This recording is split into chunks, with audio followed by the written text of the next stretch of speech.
The email from my parents' attorney arrived on a Tuesday morning, buried between promotional newsletters and client updates. Mitchell Family Trust, proposed amendment. I almost scrolled past it, but something made me stop. Maybe it was the formal subject line, or perhaps some subconscious warning bell. Whatever it was, opening that message changed everything.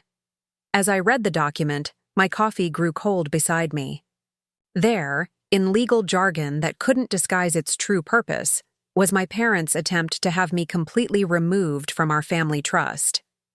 The financial legacy I'd been told since childhood would one day be shared equally among all Mitchell children. Before we jump in, tell us where you're tuning in from, and if this story touches you, make sure you're subscribed. Because tomorrow I've saved something extra special for you. I'm Alex Mitchell, and this is how I discovered that my parents' decades of favoritism toward my cousin wasn't just emotional, it was about to become financial. But they never expected that their own banker would be the one to uncover whose money actually started that trust. A truth that would shatter our family's carefully constructed facade forever. My marketing agency had just landed our biggest client yet. After 7 years of grinding, starting from my apartment's kitchen table to now employing 15 people, Mitchell Creative was finally becoming the success I'd always envisioned. The celebration dinner with my team ran late, so I didn't check my personal email until the following morning. In accordance with the wishes of Richard and Helen Mitchell, trustees, this document proposes the removal of Alexander James Mitchell as beneficiary, with redistribution of entitlements to remaining beneficiaries Nathan Mitchell and Olivia Mitchell. I read the paragraph 3 times, certain I was misunderstanding. My parents wanted to cut me out of the family trust entirely, the trust that had been established for all Mitchell descendants. The same trust that my father had used as leverage. My entire life. Behave this way, choose this career, live up to the Mitchell name because one day you'll be responsible for the family legacy. Alex? The Horizon team is waiting in the conference room. Megan, my assistant, poked her head into my office, then frowned. You look like you've seen a ghost. Sorry, I'm coming. I closed the email, but couldn't close the pit forming in my stomach. 3 back-to-back meetings kept me distracted until lunchtime, when I finally had a moment to call my sister. Did you know about this trust amendment? I asked the moment Olivia answered. The pause before she responded told me everything. Mom, and Dad mentioned they were making some changes, she finally said. Changes? Liv, they're cutting me out completely. You and Nathan get everything. Another pause. They feel you don't need it, Alex. Your business is doing well, and Nathan's startup is struggling, and I'm still paying off medical school debt, and... This isn't about need, I cut in. This is about Dad still being angry that I didn't join. Mitchell Publishing. It's punishment. Maybe if you came to Sunday dinner for once, talk to them. I missed 2 dinners, Olivia. 2. Because of client emergencies. You know how Dad is about family obligations. I rubbed my temple where a headache was forming. Richard Mitchell, 3rd-generation publisher and family patriarch, believed in tradition above all else. The weekly Sunday dinners, the annual summer, retreats at Maple Ridge, the Mitchell name in publishing, not wasting talent on advertising nonsense, as he'd described my career choice. The trust was always supposed to be divided equally, I said. That was Grandpa William's wish. Maybe there's more to it than we know, Olivia offered, her voice softening. Come to dinner this Sunday. We can talk about it then. After hanging up, I stared at the Boston skyline through my office window. 7 years of minimal contact had been working fine. I ran my agency. They ran the publishing house. We exchanged perfunctory holiday greetings and occasionally saw each other at family functions. But this was different. This was my parents, attempting to rewrite a legal arrangement that predated all of us. I pulled up the contact information for the attorney who had sent the email. Jonathan Pierce of Pierce and Associates. the firm that had handled Mitchell family affairs for generations. Instead of calling, I decided to go directly to their offices in the financial district. The receptionist at Pearson Associates seemed surprised by my unscheduled appearance, but directed me to a conference room where I waited nearly 30 minutes before Jonathan Pierce appeared. "Alex Mitchell," he said, extending his hand. "It's been some time. How's the marketing business?" "Thriving," I replied coolly.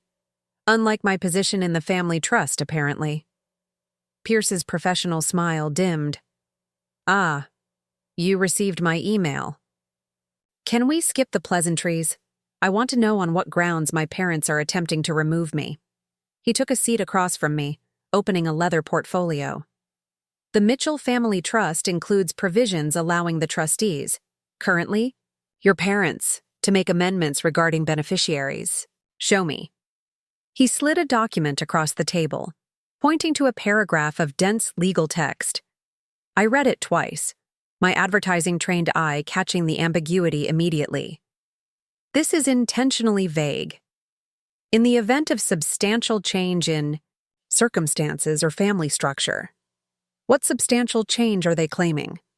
Pierce looked uncomfortable. "Your parents feel your disconnection from family affairs constitutes such a change. I built my own business instead of joining the family one. That's success, not failure. They also cited your absence from family traditions and... Meanwhile, Nathan has burned through 3 failed startups using family money, but he shows up for Sunday pot roast, so he's in and I'm out?" Pierce adjusted his tie. "I merely prepare the documents as instructed by the trustees. Who established this trust? When? I want to see the original documents. Those would be in the archives.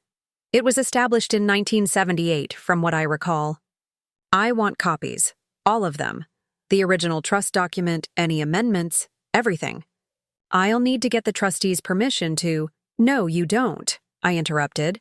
"As a named beneficiary, which I still am until this amendment is executed, I have legal right to view all trust documents. You know that, Mr. Pierce." The attorney's expression tightened, but he nodded. "I'll have copies prepared, but they'll take some time to retrieve from archives. I'll wait. It could be hours, possibly days. Then I suggest you get started." While Pierce delegated the retrieval to a paralegal, I made a call to my own attorney, Samantha Torres. Unlike Pierce, Samantha wasn't tied to my family's legacy or money. She had built her reputation defending underdogs against corporate giants, and we'd become friends after she helped one of my employees with an immigration issue. "They can try this, but it won't be easy," Samantha said after I explained the situation. "When can you get me those documents?" "Working on it now. But there's something else. The trust was always presented to us as the Mitchell family money. Publishing. Profits from my grandfather and father's time, but I don't know the full history." "Find out," Samantha advised. "Knowledge is leverage. And Alex, don't sign anything." 4 hours later, I left Pierce's office with a heavy envelope of documents and a growing sense that I was missing something important. The copies were old, some pages yellowed with age, but the text was clear enough. William Mitchell, my grandfather, had established the trust. However, the initial funding source was listed only as previously designated family assets. That night, I spread the documents across my dining table, looking for anything that might explain my parents' sudden decision or give me ammunition to fight it. The trust had started with $2.3 million in 1978, a substantial sum for that time, and had grown to nearly $12 million. The original beneficiaries were listed as all direct descendants of William and Eleanor Mitchell, which should have included me without question. I was deep in legal clauses when my phone rang. "Olivia. Mom told me you went to Pierce's office," she said without preamble. "Did she send you to talk me down?" "No, Olivia hesitated. "There's more going on, Alex. Dad's been acting strange, spending hours in the study with those old family albums. Preparing and narrating this story took us a lot of time, so if you are enjoying it, subscribe to our channel. It means a lot to us. Now back to the story. And I overheard him arguing with Uncle James about family obligations and what we promised. Uncle James was my father's older brother, who had chosen academia over publishing, and consequently had a similarly strained relationship with my father as I did. When was this? Last weekend. And something else. When I mentioned your name at dinner last Sunday, Mom dropped her glass. It's shattered everywhere. They're nervous, Alex. About me finding something? I don't know, but it feels off. After ending the call, I turned back to the documents with renewed purpose. If my parents were nervous, there was a reason. Something in the family's financial history that they didn't want examined too closely. The next morning, I made an appointment with Mitchell Publishing's bank. The trust's assets were held at First Atlantic Financial, where my father had banked for decades. I wasn't expecting much, just confirmation of basic details, but I needed to understand the trust's current structure before the amendment went through.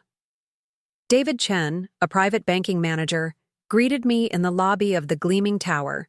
He was younger than I'd expected, perhaps in his early 40s, with meticulous attention to detail evident in everything from his precisely knotted tie to his organized approach as we settled into his office.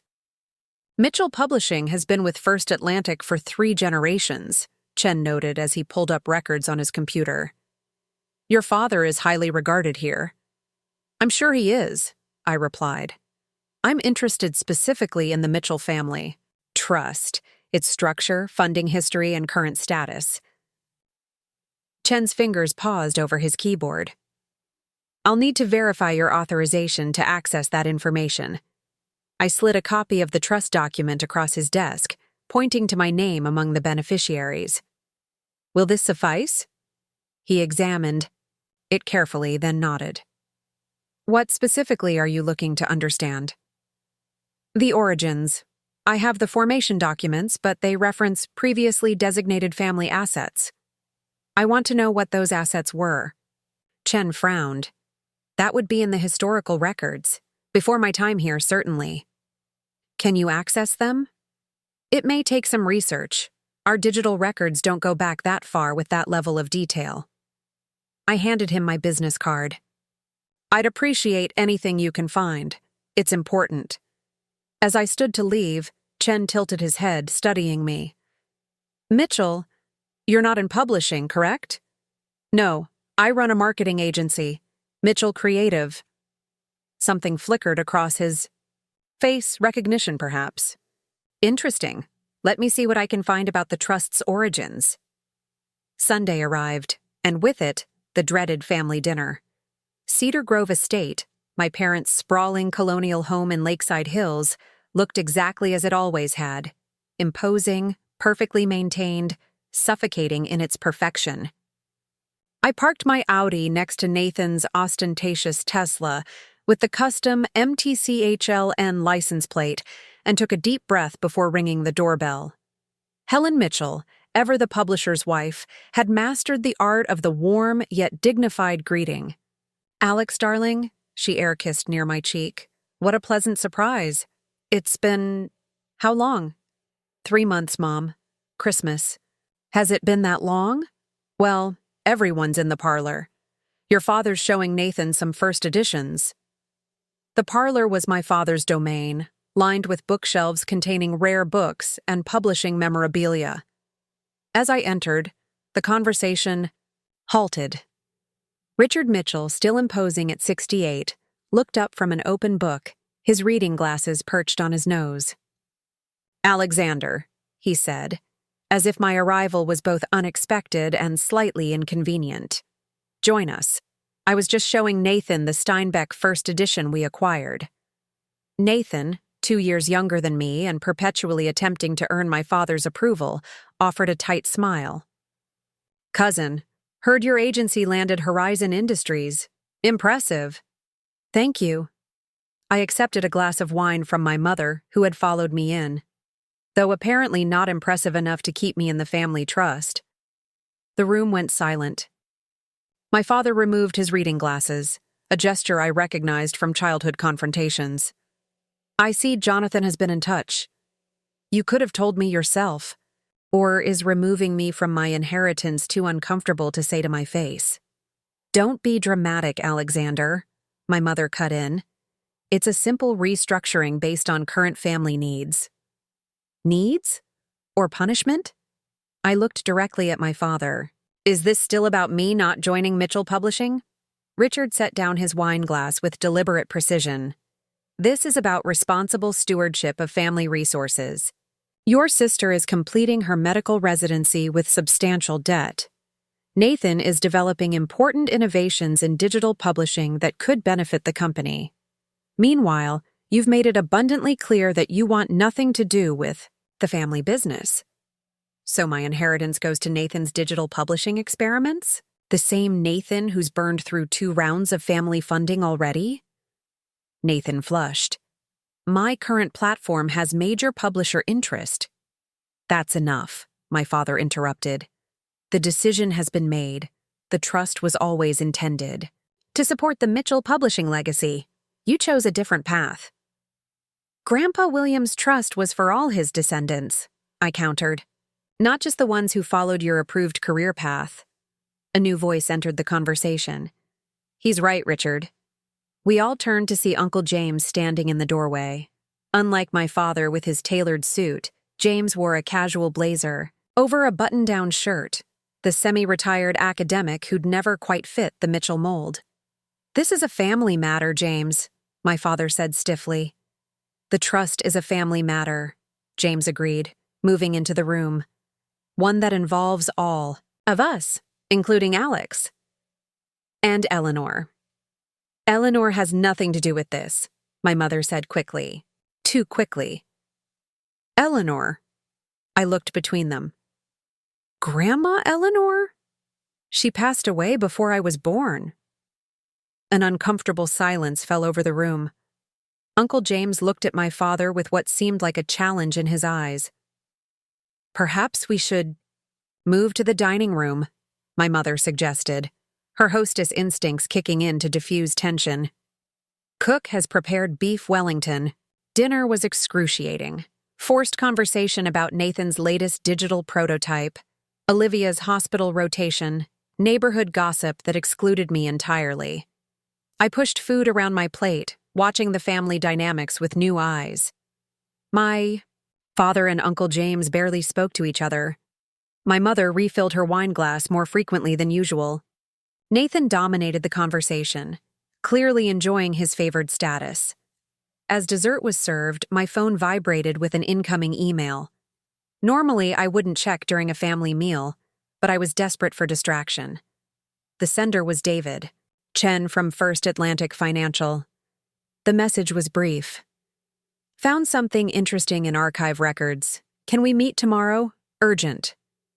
As I looked up from my phone, I caught Uncle James watching me with an expression I couldn't quite read, concern, perhaps, or warning. "Work emergency?" my father asked, disapproval evident. "Something like that," I replied, tucking my phone away. "Speaking of work, Uncle James, I'd love to hear about your research. Mom mentioned you're writing a book about family businesses?" James looked surprised at my interest. "Yes, focusing on the evolution of family enterprises through generations, particularly how founding values can become diluted or reinterpreted." "Fascinating," I said, genuinely interested but also aware of how the topic might irritate my father. "How does one determine the true founding values when each generation might remember them differently?" "An excellent question," James nodded. "Often it requires going back to primary sources, original documents, letters, contemporaneous accounts. Memory is fallible and sometimes—" He glanced at my father. "Convenient. If you're implying—" my father began. "More coffee, anyone?" my mother interrupted. After dinner, as everyone moved back to the parlor, Uncle James caught my arm in the hallway. "Meet me at Maple Ridge next weekend," he said quietly. "There are things you should know. Things about your grandmother." "What things?" He shook his head. "Not here. Saturday, 10 a.m. Come alone." Before I could press him further, my father called from the parlor, and James moved away, leaving me with more questions than answers. The following morning, I arrived at First Atlantic. Financial 15 minutes early for my appointment with David Chen. The banking hall buzzed with Monday morning activity. Wealth managers escorting clients to private rooms, tellers handling transactions, security guards standing at discreet attention. Chen greeted me promptly, leading me not to his office but to a small conference room in a quiet corridor. "I thought this would be more private," he explained, closing the door. "What I found is unusual." "Unusual how?" He placed an aged folder on the table. "Our digital records only go back to the mid-1990s with full detail. For earlier transactions, we have to access physical archives. I found the original account opening documents for the Mitchell Family Trust." Chen opened the folder, revealing papers with the distinctive typography of late 1970s word processors. "According to our records, the initial funding for the trust, $2.3 million in 1978, didn't come from Mitchell publishing profits as you might have assumed." "Where did it come from?" "A personal account belonging to Eleanor Mitchell, your grandmother." I stared at him. "That's impossible. The Mitchell fortune came from the publishing house. My grandfather built the business."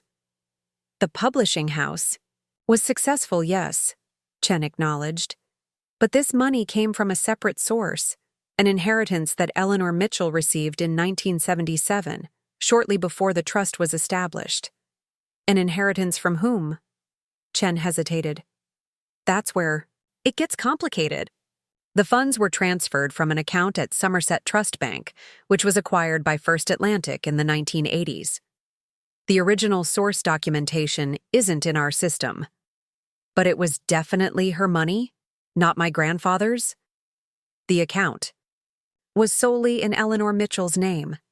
And there's something else." He turned a page in the folder.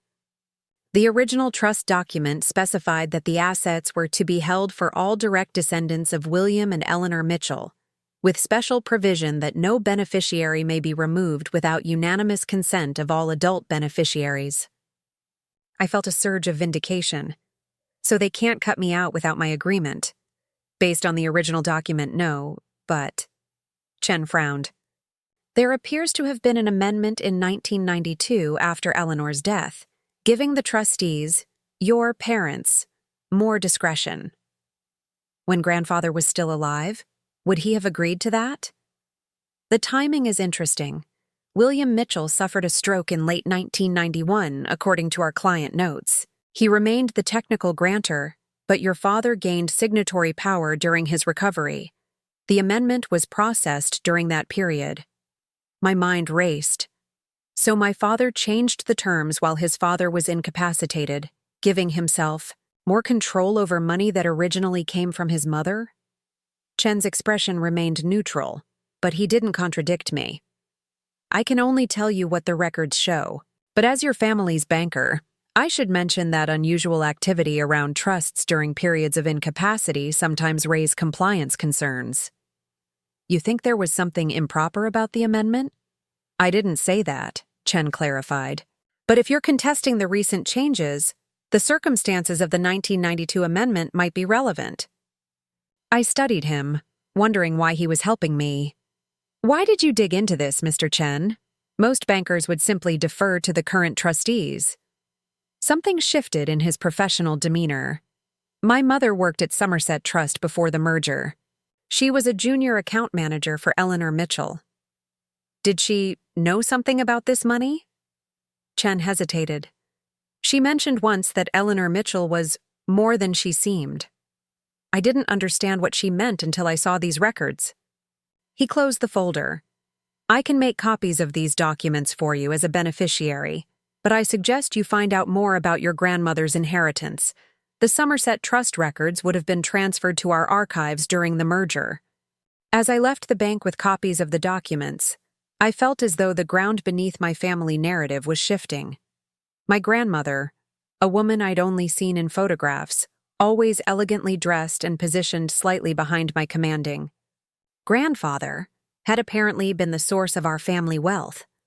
A fact that my father had obscured so thoroughly that even I, his son, had never questioned the story that the Mitchell fortune came solely from publishing. That evening, as I reviewed the bank documents in my apartment, a text arrived from Olivia. "Mom and Dad in closed-door meeting with Pierce all afternoon. Something's up. Be careful." I called her immediately. "What happened after I left yesterday?" "Dad and Uncle James had a huge fight," Olivia replied. "I couldn't hear most of it, but James yelled something about honoring her wishes, and Dad shouted back about family loyalty. Then this morning, Dad was on the phone at 7 a.m. demanding an emergency meeting with Pierce. They're accelerating the amendment, I realized, trying to push it through before I can find something. Find what, Alex? What's going on? I hesitated, unsure how much to share with Olivia. She'd always been closer to our parents, the dutiful daughter balancing my rebellion. But her warning suggested she wasn't entirely on their side in this. "I'm not entirely sure yet," I said carefully, "but it has something to do with Grandma Eleanor and where the trust money really came from. Are you free tomorrow evening? I could use your help with something." "My shift ends at 6. What do you need?" "Meet me at the estate. Dad keeps all the family records in his study. There might be something there about Grandma's family or inheritance." The next evening, Olivia's Honda pulled up behind my car at Cedar Grove Estate. She still had her hospital ID clipped to her jacket and looked exhausted after her shift, but her eyes held determination. "Dad and Mom are at the Rosewood Club for their standing Tuesday dinner," she confirmed. "Housekeeper left at 4. We have about 3 hours." "Should be enough time," I said, unlocking the door with my rarely used key. The house was eerily quiet as we made our way to our father's study. The room was exactly as I remembered, leather-bound books lining the walls, the massive oak desk dominating the center, the faint smell of pipe tobacco, though Dad had quit smoking years ago. "What exactly are we looking for?" Olivia asked, eyeing the imposing rows of filing cabinets. "Anything about Grandma Eleanor's family," I explained. "Financial records, letters, photographs with notes, especially from around 1977 or 1978. "Why those years specifically?" I hesitated, then decided Olivia deserved the full truth. "Because that's when Grandma received a massive inheritance that actually funded the Mitchell Family Trust, money that supposedly came from Grandpa's publishing success." Olivia's eyes widened. "That can't be right. Dad always said—" "I know what Dad always said," I interrupted gently. "But I've seen the bank records. The initial $2.3 million came directly from Eleanor Mitchell's personal account, money she inherited just before the trust was created." Olivia sank into one of the leather chairs. "That doesn't make sense. Grandma was just a housewife. She came from a middle-class family in Vermont. Where would she get that kind of money?" "That's exactly what we need to find out."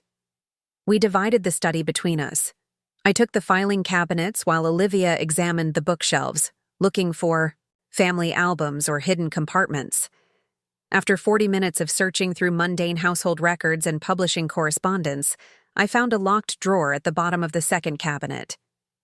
"Do you know where Dad keeps his keys?" I asked. Olivia thought for a moment. "Try the grandfather clock in the hallway. He keeps a spare set in the maintenance compartment." Sure enough, a small key ring hung inside the antique clock's base. The third key I tried opened the locked drawer. Inside were several aged manila folders labeled simply Eleanor. "Olivia, I found something." She joined me on the floor as I spread out the contents. Birth certificates, marriage license, old photographs, standard family documentation. but beneath these was a sealed envelope marked Somerset Trust, E.M. Private. My fingers trembled slightly as I carefully opened the brittle envelope. Inside was a bank statement from 1977. The paper was yellowed with age, but the figures were clear. A deposit of $2,275,000 into Eleanor Mitchell's personal account from J. Harrington Estate. Harrington? Olivia frowned. Wasn't that Grandma's maiden name? No, her maiden name was Campbell, Eleanor Campbell Mitchell. We exchanged puzzled glances before continuing through the documents. Near the bottom of the stack, I found a newspaper clipping from the Boston Herald, dated March 1977. Harrington Shipping heir leaves fortune to former employee.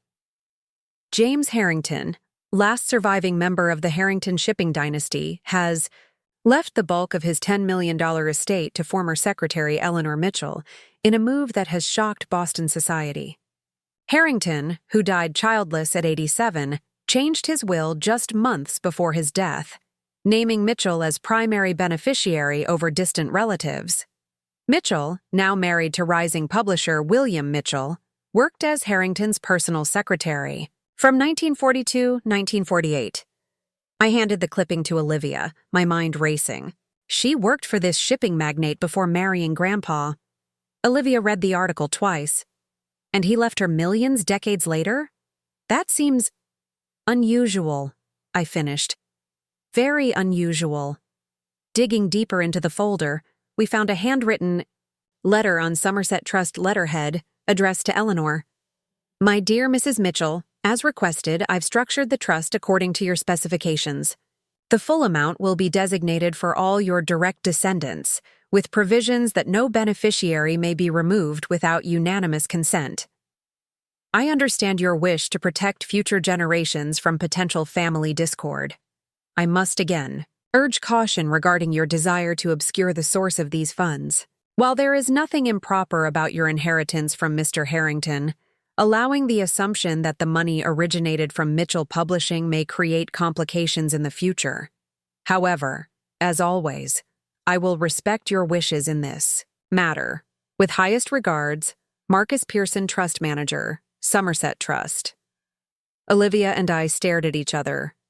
She deliberately hid where the money came from, I said slowly, and made sure none of us could be cut out of the trust. But why would she hide it? And why would Dad change that provision after she died? Before I could respond, a final document caught my eye. A faded photograph of a much younger Eleanor, perhaps in her 20s, standing beside an older man on what appeared to be a ship deck. They were both smiling, her hand resting on his arm with familiar ease.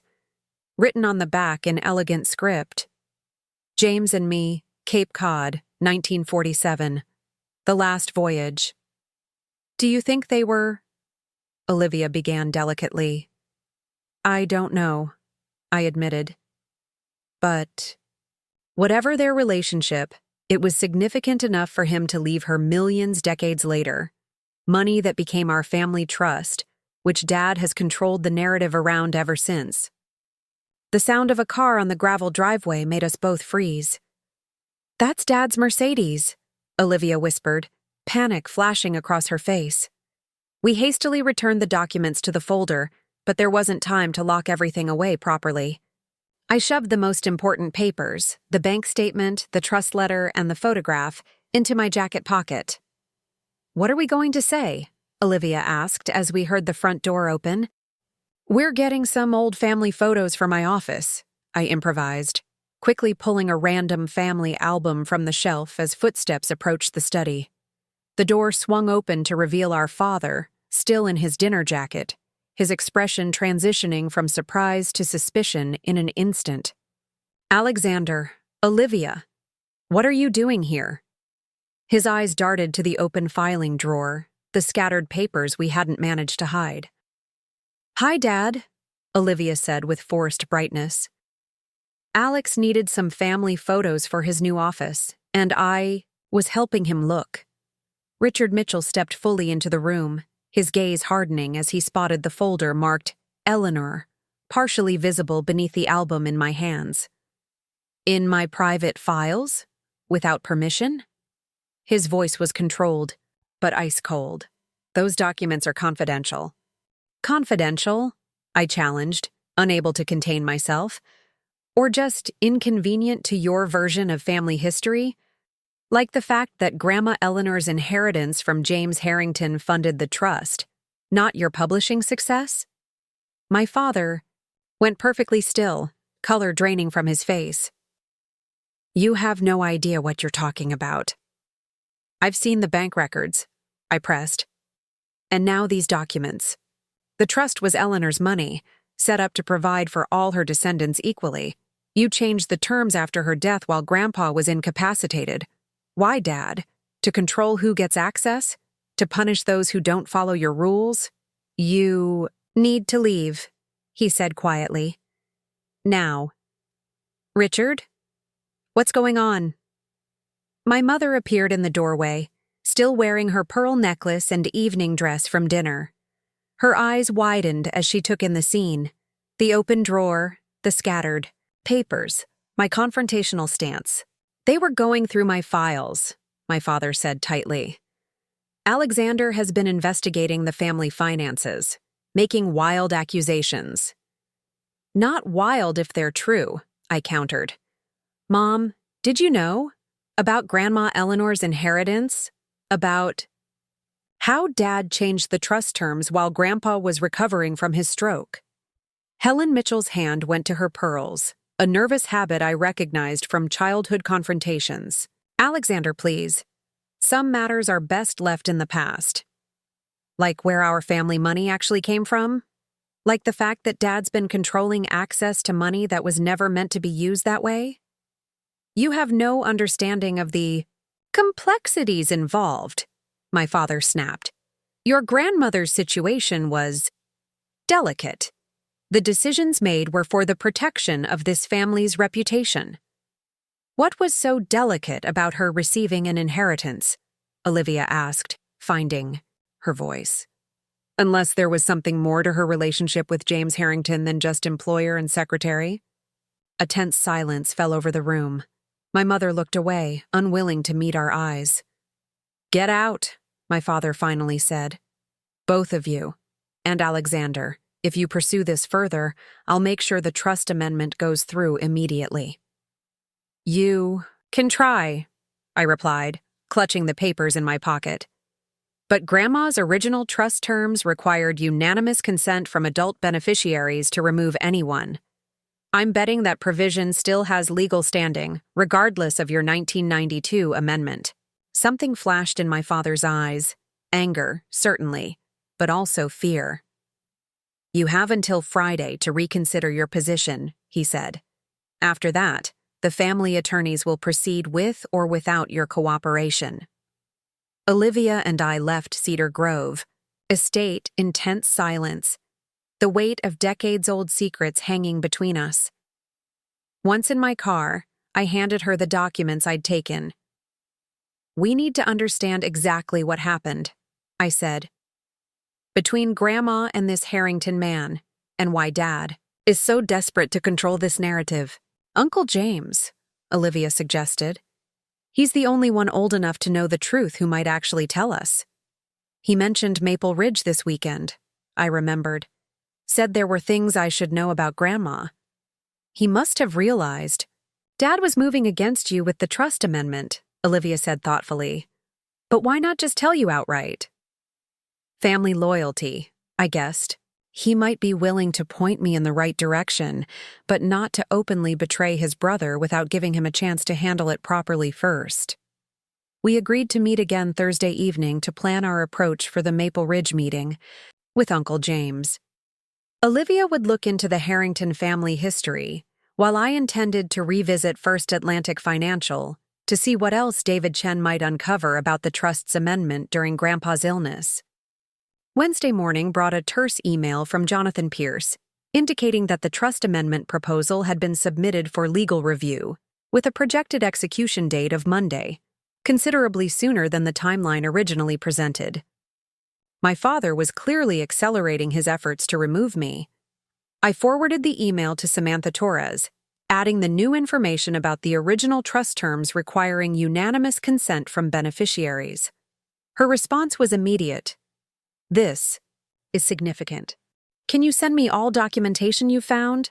I'll file for an emergency injunction if necessary." Later that afternoon, I returned to First Atlantic Financial. David Chen seemed unsurprised to see me again and led me directly to the same private conference room. "I assume you've learned more since our last meeting," he said, setting down a fresh folder.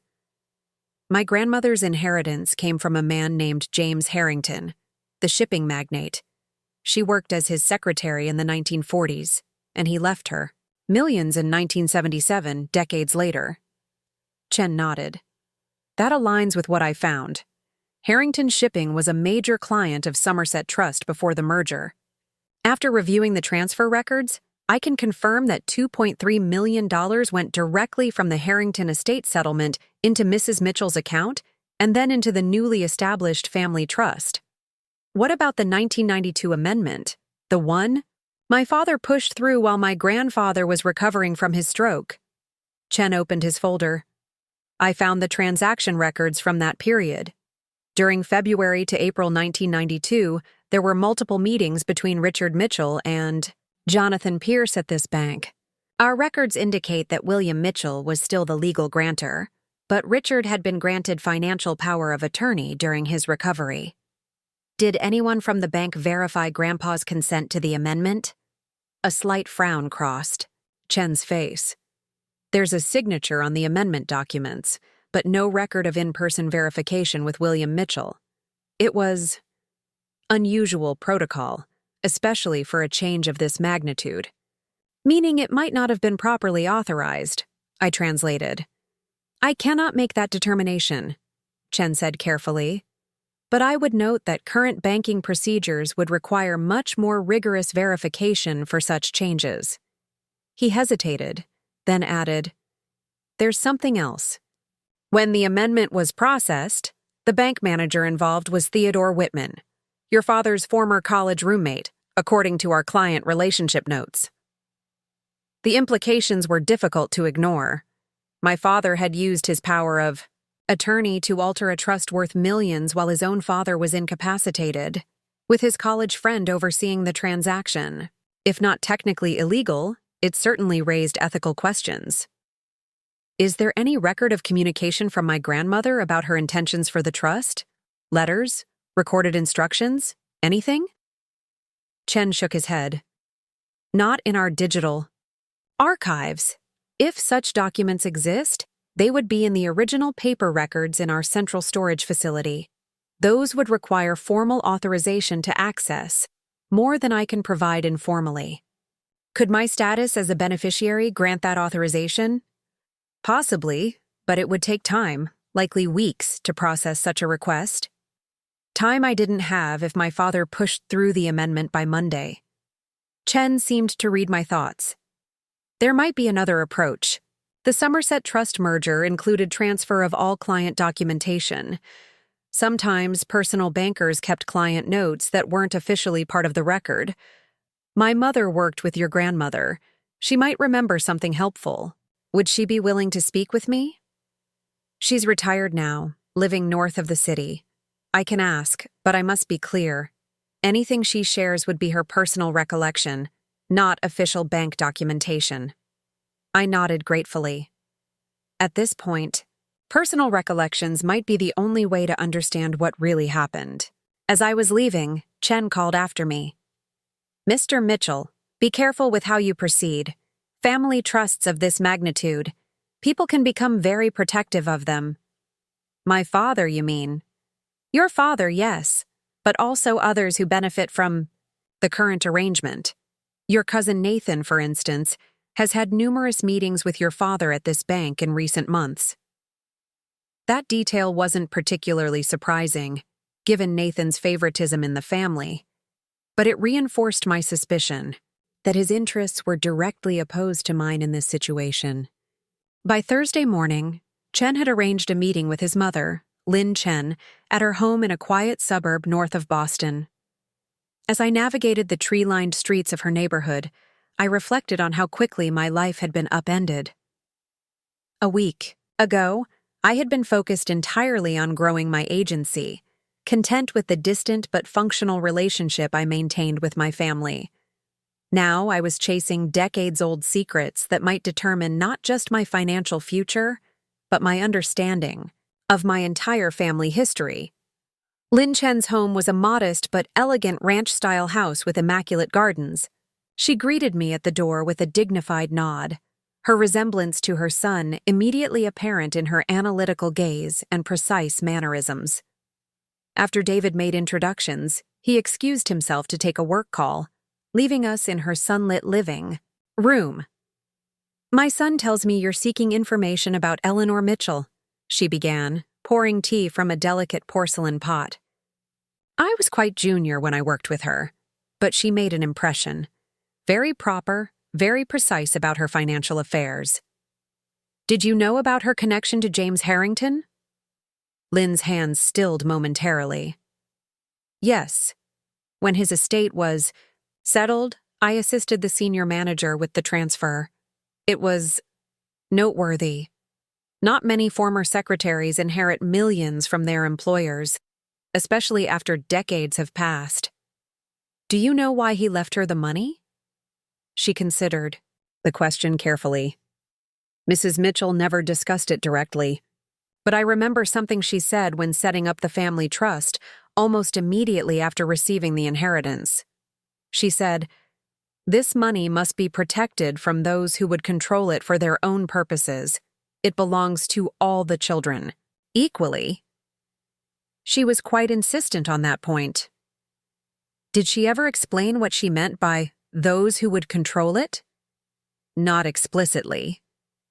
But she once mentioned that her husband, your grandfather, had very traditional views about family money and who deserved access to it. Lynn sipped her tea thoughtfully. I had the impression she was creating a safeguard against those views being imposed on future generations. "Like me," I murmured. "Who chose marketing over publishing?" Lynn nodded. When she established the trust, she included very specific language about beneficiaries. All descendants were to benefit equally, and no beneficiary could be removed without unanimous consent from all adult beneficiaries. It was unusual language for that time. And did my grandfather know where the money really came from? "This is where things become delicate," Lynn replied. The official narrative was that the trust was funded by publishing success. But Mrs. Mitchell specifically instructed the bank to maintain separate records showing the true source. She told me once, "The truth should always be available, even if it isn't always discussed." "Do you think there was something improper about her relationship with Harrington?" I asked directly. Lynn considered this. "I cannot speculate on the nature of their personal connection, but I can tell you that after Mrs. Mitchell died in 1992, your father came to Somerset Trust multiple times, seeking to consolidate all records related to the Harrington inheritance. He seemed concerned about their contents. Were there rumors about Grandma and Harrington?" "Boston banking circles had their whispers," Lynn acknowledged. "Some suggested she had been more than a secretary to him. Others pointed to similarities between your Uncle James and old photographs of Harrington in their younger years." She paused significantly. "Your uncle was born in 1948, shortly after Eleanor left Harrington's employment." The implication hit me with sudden clarity. "You're suggesting Uncle James might actually be Harrington's son? That Grandma was involved with him before marrying Grandpa?" "I am merely noting a coincidence of timing and certain observations made by those who knew both men," Lynn replied diplomatically. "But it might explain why Harrington left his fortune to Eleanor decades later, to provide for her children, including possibly his own child. It would also explain my father's desperate efforts to control the trust and the family narrative. If Uncle James was actually a Harrington by blood, not a Mitchell, if the older brother my father had competed with his entire life wasn't even his full brother, the psychological impact would be significant. Even more disturbing was the possibility That my grandfather might never have known the truth. One more question, I said. The 1992 amendment to the trust, the one that gave my parents more control over beneficiaries. Did you know anything about that? Lynn's expression turned grave. That amendment was processed after I had moved to a different department, but I heard concerns from colleagues. Your grandfather was quite ill at the time, and there were questions about whether he fully understood what he was signing. But the bank approved it anyway? The bank manager at the time was a personal friend of your father's. In today's regulatory environment, such a change would have required much more rigorous verification of the grantor's intent. As David returned from his call, our conversation shifted to more general topics, but Lynn squeezed my hand meaningfully as I was leaving. Your grandmother was a remarkable woman who valued fairness above all. Whatever you discover, remember that her primary concern was always for her descendants. All of them. On the drive back to Boston, I called Olivia to share what I'd learned. She listened in silence as I relayed Lin Chen's implications about Uncle James possibly being Harrington's biological son. That would explain so much, she finally said. Uncle James always seemed like the odd one out, the academic in a family of publishers. And Dad's competitive attitude toward him always seemed excessive for normal sibling rivalry. It also explains Dad's obsession with the Mitchell publishing legacy and Nathan's place in it, I added. If James isn't truly a Mitchell by blood, then Dad is the only real Mitchell heir of his generation, and he needs Nathan to continue the bloodline in the business. What about the trust amendment deadline? Pierce's email said Monday. I'm meeting with Samantha tomorrow morning. With everything we've discovered, she thinks we have grounds for an emergency injunction to prevent the amendment from proceeding. And then, on Saturday, you're meeting Uncle James at Maple Ridge, Olivia finished. Do you think he knows? About potentially being Harrington's son? I don't know, but he specifically mentioned things I should know about Grandma. This has to be it. I want to come with you. I hesitated. Dad would see that as both of us betraying him. Maybe it's time we stopped worrying about Dad's approval, Olivia said with uncharacteristic determination. This affects both of us. And if there's one thing I've learned as a doctor, it's that family secrets can be as toxic as any disease. Friday brought a flurry of legal activity. Samantha Torres filed for an emergency injunction based on the original trust language requiring unanimous consent from beneficiaries for removal. She also raised concerns about the 1992 amendment's legitimacy, given William Mitchell's health condition at the time. By afternoon, we received notice that a hearing was scheduled for Wednesday, 2 days after my father's intended execution date for the amendment. Samantha immediately moved for a temporary restraining order to maintain the status quo until the hearing. As we waited for the judge's decision on the TRO, my phone rang. The caller ID showed Nathan's number, the first time he'd contacted me directly in years. Cousin, his voice was taut with barely controlled anger. What exactly do you think you're doing with these legal maneuvers? Protecting my inheritance, I replied evenly. The same one Grandma Eleanor intended for all her descendants. You have your precious agency, he snapped. You don't need trust money. The family business, however. This isn't about need, Nathan. It's about right and wrong. The trust wasn't meant to be a reward for joining the family business. It was meant to be shared equally among all descendants. You have no idea what this could do to Uncle Richard, he said, using the formal address he'd adopted since childhood. The stress, the public scrutiny if this becomes a court battle. Why are you really calling, Nathan? To make me feel guilty, or to find out how much I know? A telling pause. What do you mean? About Grandma Eleanor. About where the trust money really came from. About why Dad is so desperate to control the narrative around our family history. His voice lowered. Whatever you think you know, I know enough to understand why Dad sees you as the future of Mitchell Publishing, while I'm expendable. Blood matters to him, Nathan. Mitchell blood. Another pause, longer this time. This conversation is over. But consider yourself warned. Uncle Richard won't take this challenge lightly. There are things you don't understand, things that could damage us all if they become public. Like what happened in 1992 when Dad changed the trust terms while Grandpa was incapacitated. Or something older from the 1940s, perhaps. The line went dead. Minutes later, my phone buzzed with a text from Olivia. Nathan just called Dad in a panic. Meeting at Cedar Grove tonight. What did you say to him? I replied simply, enough. To make him nervous. Meet tomorrow at my place, 8 a.m. We'll drive to Maple Ridge together. By evening, Samantha had secured the temporary restraining order. The judge had ruled that no changes to the trust beneficiaries could proceed until after Wednesday's hearing. It was a small victory, but it bought us time. Time to meet with Uncle James and hopefully learn the full truth that my father had worked so hard to conceal. Saturday morning dawned clear and cool as Olivia arrived at my apartment building. She looked tired but determined, clutching a folder of her own research on the Harrington family.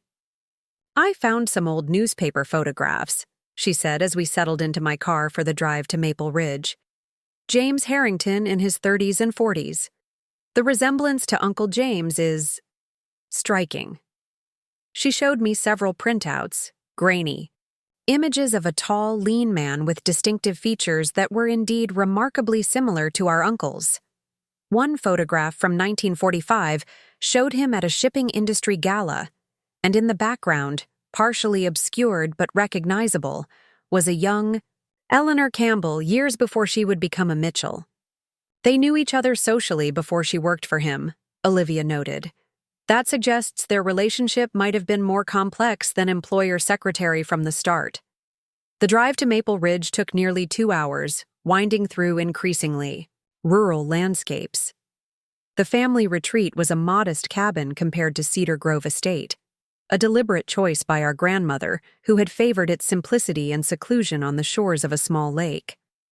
As we pulled into the gravel drive, Uncle James was already there, sitting on the porch with a book open on his lap. He looked up as we approached, his expression shifting from surprise at seeing Olivia to resignation, as if he'd expected the complications of this conversation to multiply. "I see you brought reinforcements," he said, standing to greet us. "Perhaps that's for the best. Some truths are better shared widely than held in confidence." The interior of the cabin was much as I remembered from childhood visits. Knotty pine, walls, comfortable but worn furniture, shelves lined with books rather than the rare first editions my father collected. James led us to the main room where a fire was already crackling in the stone fireplace despite the mild weather. On the coffee table lay several photograph albums and what appeared to be old letters tied with faded ribbon. "I gather you've been doing some investigating," he said without preamble. "What have you discovered so far?" I exchanged glances with Olivia before answering. "We know the Mitchell Family Trust was actually funded by Grandma Eleanor's inheritance from James Harrington in 1977. We know she created specific provisions requiring all descendants to benefit equally, provisions Dad altered in 1992, while Grandpa was recovering from his stroke. And we suspect," I hesitated, "that I might be Harrington's biological son," James finished calmly. "Yes, that particular family secret has been the elephant in the room for decades." Olivia gasped softly. "So it's true?" James sighed, reaching for one of the photo albums. Eleanor Campbell met James Harrington at a charity function in 1942 when she was 22. He was 45, already successful, and immediately taken with her intelligence and poise. He hired her as his personal secretary, but their relationship evolved over time into something deeper. He opened the album to reveal photographs we'd never seen. Eleanor and Harrington on his yacht, at various social functions, looking unmistakably intimate despite the formal poses of the era. By 1946, they were deeply in love, but there were complications. Harrington was divorced, scandalous enough for that time, and the age difference raised eyebrows in Boston society. When Eleanor discovered she was pregnant in late 1947, they faced difficult choices. "So you are his son," I said softly. James nodded. "Biologically, yes. But William Mitchell never knew. Or if he did, he never acknowledged it. He was a young publisher who had met Eleanor at literary events. When she left Harrington's employment abruptly in 1948, citing family obligations, William courted her intensively. They married quickly, and he raised me as his own son, born prematurely but healthy." "Did you always know?" Olivia asked. "Not until after Eleanor died in 1992. She left me a private letter explaining everything: her relationship with Harrington, my true parentage, and most importantly, the trust." James pulled out an envelope from among the items on the table. "I've brought a copy for you both." The letter, dated just weeks before our grandmother's death, was heartbreakingly direct.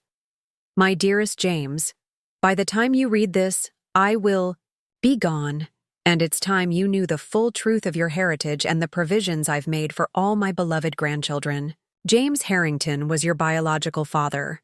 Our relationship began before I joined his company and continued until circumstances forced our separation. When I discovered I was carrying you, Boston society made it impossible for us to be together, openly without dire consequences for us both. With great pain, we decided I should marry William, who had been courting me and was willing to claim you as his own. Harrington never forgot us. He watched your academic achievements from afar with immense pride, though he could never acknowledge you publicly. When he was dying in 1977, childless except for you, he left the bulk of his fortune to me with a single purpose: to provide equally for all my descendants, regardless of their paths in life. Whether they chose publishing or academia or art or business, he wanted all my children and grandchildren to have the freedom he and I were denied. The Mitchell Family Trust was created with this intention explicitly stated. No beneficiary may be removed without unanimous consent from all adult beneficiaries. I deliberately kept the origin of these funds obscure at William's request. He preferred the world believe his publishing success alone provided for his family. But the legal documentation exists at Somerset Trust showing the true source. Richard has always suspected the truth about your parentage, which explains his competitive nature toward you and his obsession with Mitchell blood in the family business. I fear that after I'm gone, he may attempt to change the trust terms, to exclude those he deems unworthy, or to favor those who follow his approved path. If this happens, this letter authorizes you to reveal the truth about the money, about your parentage, about my explicit wishes for its equal distribution.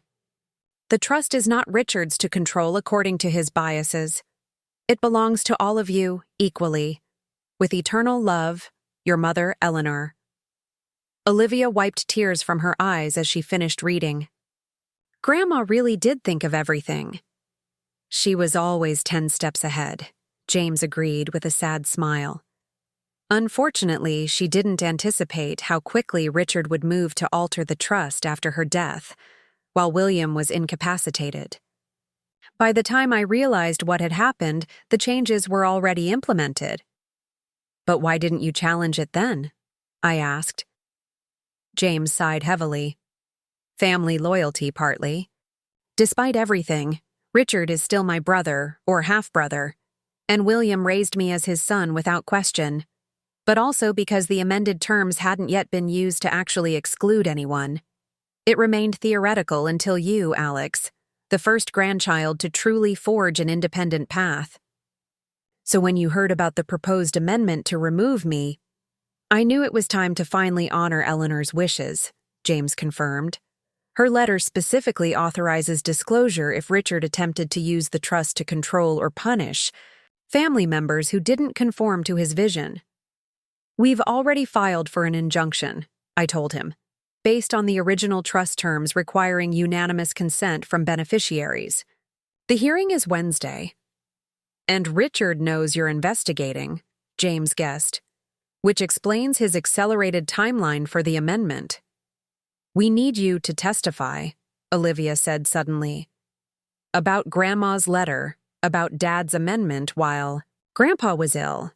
You're the only one who can confirm all of this. James looked pained. That would mean publicly acknowledging my biological parentage, something I've kept private my entire life.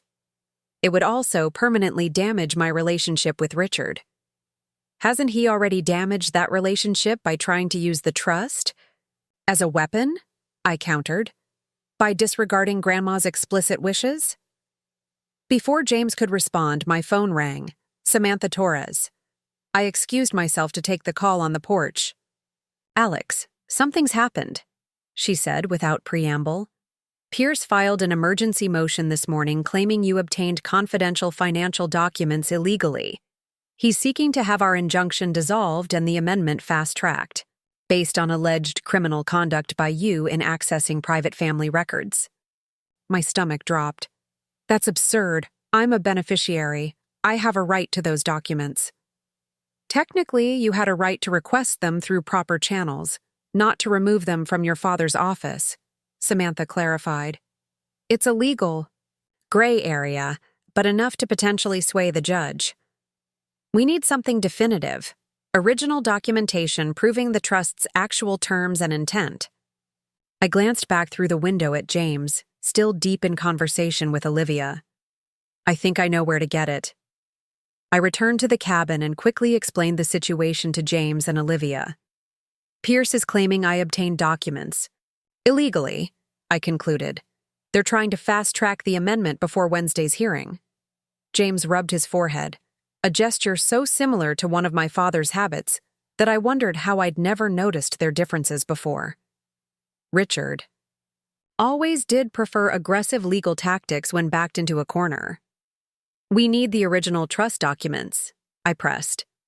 Not just copies, but the actual paperwork filed with Somerset Trust in 1978, showing Eleanor's explicit provisions and the true source of the funds. Those would be in First Atlantic's archives now, after the merger, Olivia pointed out. Would your banker friend help us access them? I shook my head. Chen has already stretched professional boundaries by showing me what he has. Official archive access would require formal authorization that would take weeks, time we don't have. James had been listening quietly, his expression thoughtful.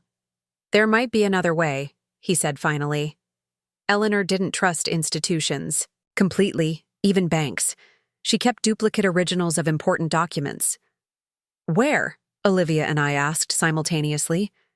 Here at Maple Ridge. James stood up, moving toward the stone fireplace. This place was special to her, away from Richard's influence, away from William's publishing world. She called it her truth sanctuary. He knelt by the hearth, running his fingers along the edge of a particular stone in the fireplace surround. After a moment, he pressed a specific spot, and a section of stonework shifted slightly. James carefully removed the loose stone to reveal a small concealed compartment built into the masonry. Eleanor showed me this hiding place after she sent that letter, he explained, reaching inside.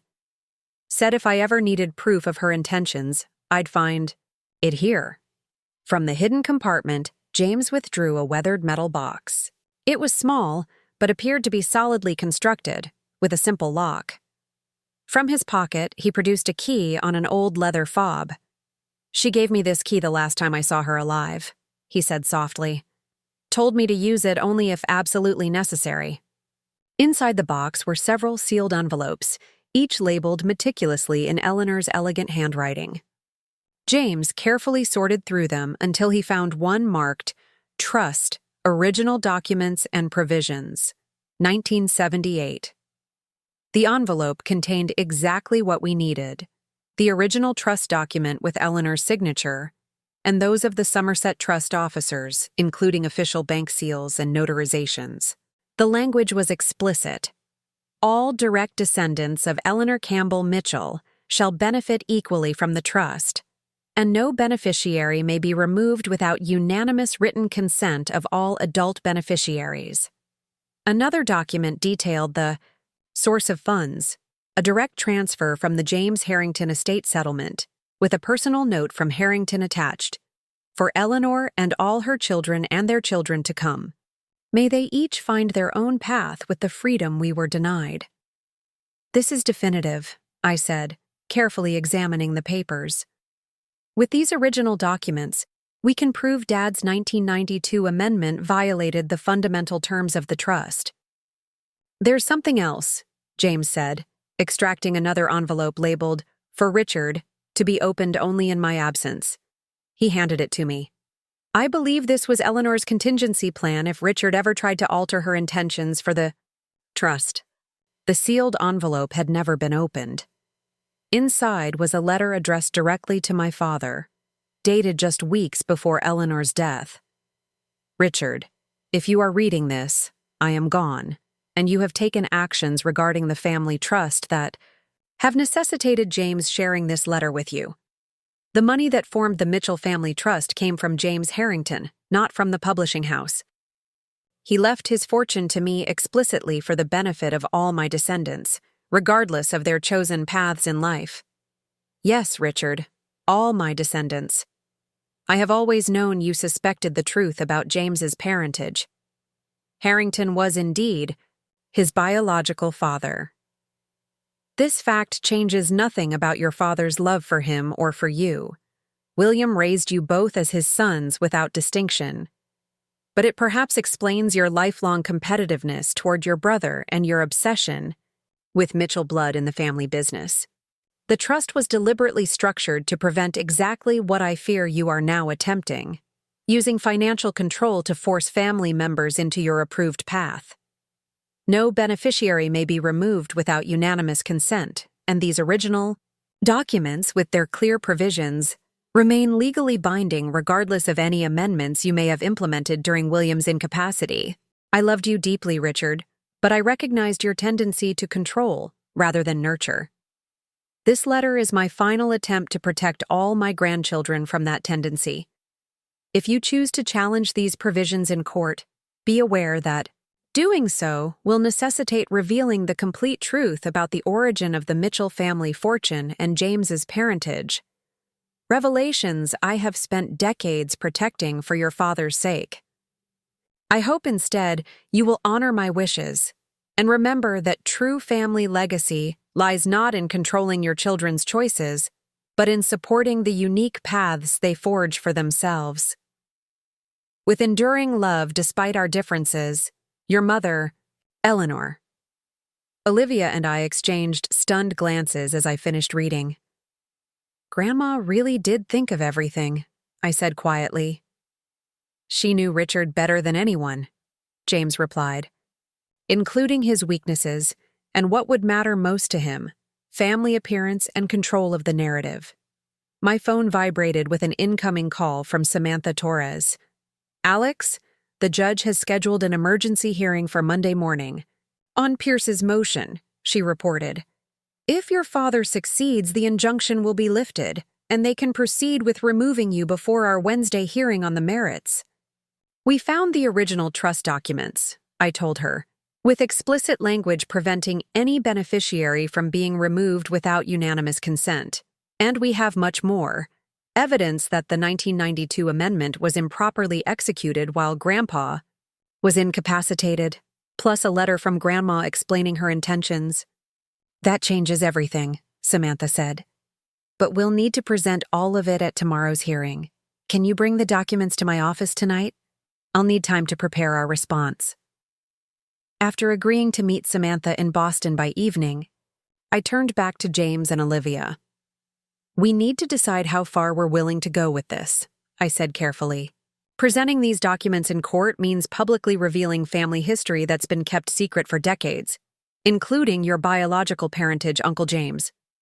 Are we prepared for those consequences?"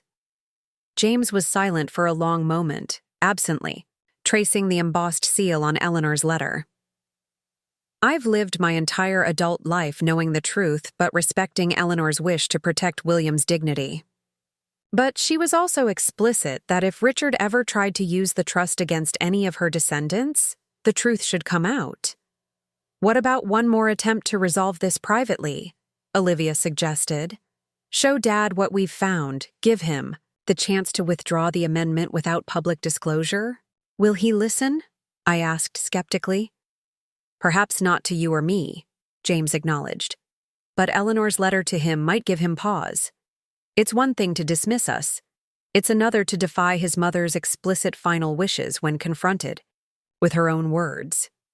It was a reasonable suggestion, and one that honored the family bonds that, despite everything, still tied us together. We agreed on a plan. Olivia would call our parents and request an urgent family meeting that evening at Cedar Grove. James would present Eleanor's letter and the original trust documents, offering Richard one final opportunity to withdraw the amendment before everything became part of the public court record. And if he refuses? I asked. Then we honor Eleanor's wishes over Richard's pride, James said firmly. The truth was always meant to be her final protection for her descendants. The drive back to Boston was tense, with Olivia making arrangements by phone while I contemplated the potential fallout. Nathan would be devastated to learn that his favored position in the family stemmed from my father's obsession with Mitchell blood, a concept now revealed to be more complicated than anyone had realized. My mother would face the public unraveling of family myths she'd helped maintain for decades, and my father's carefully constructed narrative about the source of the family fortune would collapse. Yet beneath these concerns, I felt an unexpected lightness. For years, I'd believed my exile from family approval stemmed from some fundamental deficiency in me, my unwillingness to follow the prescribed Mitchell path. Now I understood it was about something much older and deeper than my career choices. By late afternoon, we arrived at Cedar Grove Estate. My father's Mercedes and mother's Lexus were already in the circular drive, along with Uncle James's modest Honda. Surprisingly, Nathan's Tesla was also present. Apparently, my father had decided to include him in this family crisis. Helen Mitchell opened the door before we could ring the bell, her usual perfect composure noticeably strained. "Your father is in the study with James and Nathan," she said quietly. "This is highly irregular, Alexander. Pierce has advised against any meetings before Monday's hearing." "Some matters transcend legal strategy, Mom," I replied. "This is about family history that goes back decades." In the study, the atmosphere was glacial. My father stood behind his desk, ramrod straight in a casual but impeccable weekend sweater, looking every inch the publishing patriarch despite the informal setting. Nathan hovered nearby, visibly uncomfortable but clearly aligned with his uncle. Uncle James sat calmly in one of the leather chairs, the metal box from Maple Ridge on the desk before him.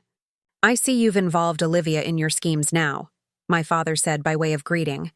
"Wasn't it enough to disrupt your own relationship with the family?" "This isn't about disruption, Dad," Olivia replied with unexpected firmness. "It's about truth. Something this family has been selective with for generations." My father's gaze hardened. "James has made certain claims about your grandmother and the origin of the family trust. Claims that are simply his interpretation of complex historical circumstances." "Not claims, Richard," James corrected gently. "Documented facts. Eleanor left explicit instructions and evidence, anticipating this very scenario." "Ancient family. Matters have no bearing on current financial decisions," my father dismissed. "The trust amendment is a simple restructuring based on present needs and contributions to family legacy." "Then you should have no objection to reviewing these before proceeding," I said, placing the original trust documents on his desk. "The founding documents that explicitly prevent any beneficiary from being removed without unanimous consent." My father didn't touch the papers. "Pierce has advised me not to examine any documents you've obtained through questionable means." "These didn't come from your files," James explained. "Eleanor kept duplicates at Maple Ridge, in a hiding place she showed me before her death." "They're the original trust documents, Richard, with her explicit provisions." Something flickered in my father's expression. Surprise, perhaps, or concern that his mother had taken such precautions against his potential actions. "And there's this," James added, placing the sealed letter addressed to Richard on top of the documents. From Eleanor, to be opened only if you ever attempted to use the trust against any of her descendants. My father stared at the envelope, recognition dawning as he identified his mother's handwriting. For a moment, the confident publisher facade slipped, revealing uncertainty. Uncle Richard doesn't need to read old letters, Nathan interjected, stepping forward protectively. This is obviously a coordinated attempt to manipulate the situation before Monday's hearing. Nathan, please, my mother said quietly from the doorway where she'd been listening. Some matters go beyond legal maneuvering. Like the true origin of the Mitchell fortune, I suggested. Or the reason Grandma created such specific provisions to protect all her descendants equally. Nathan looked confused. What are you talking about?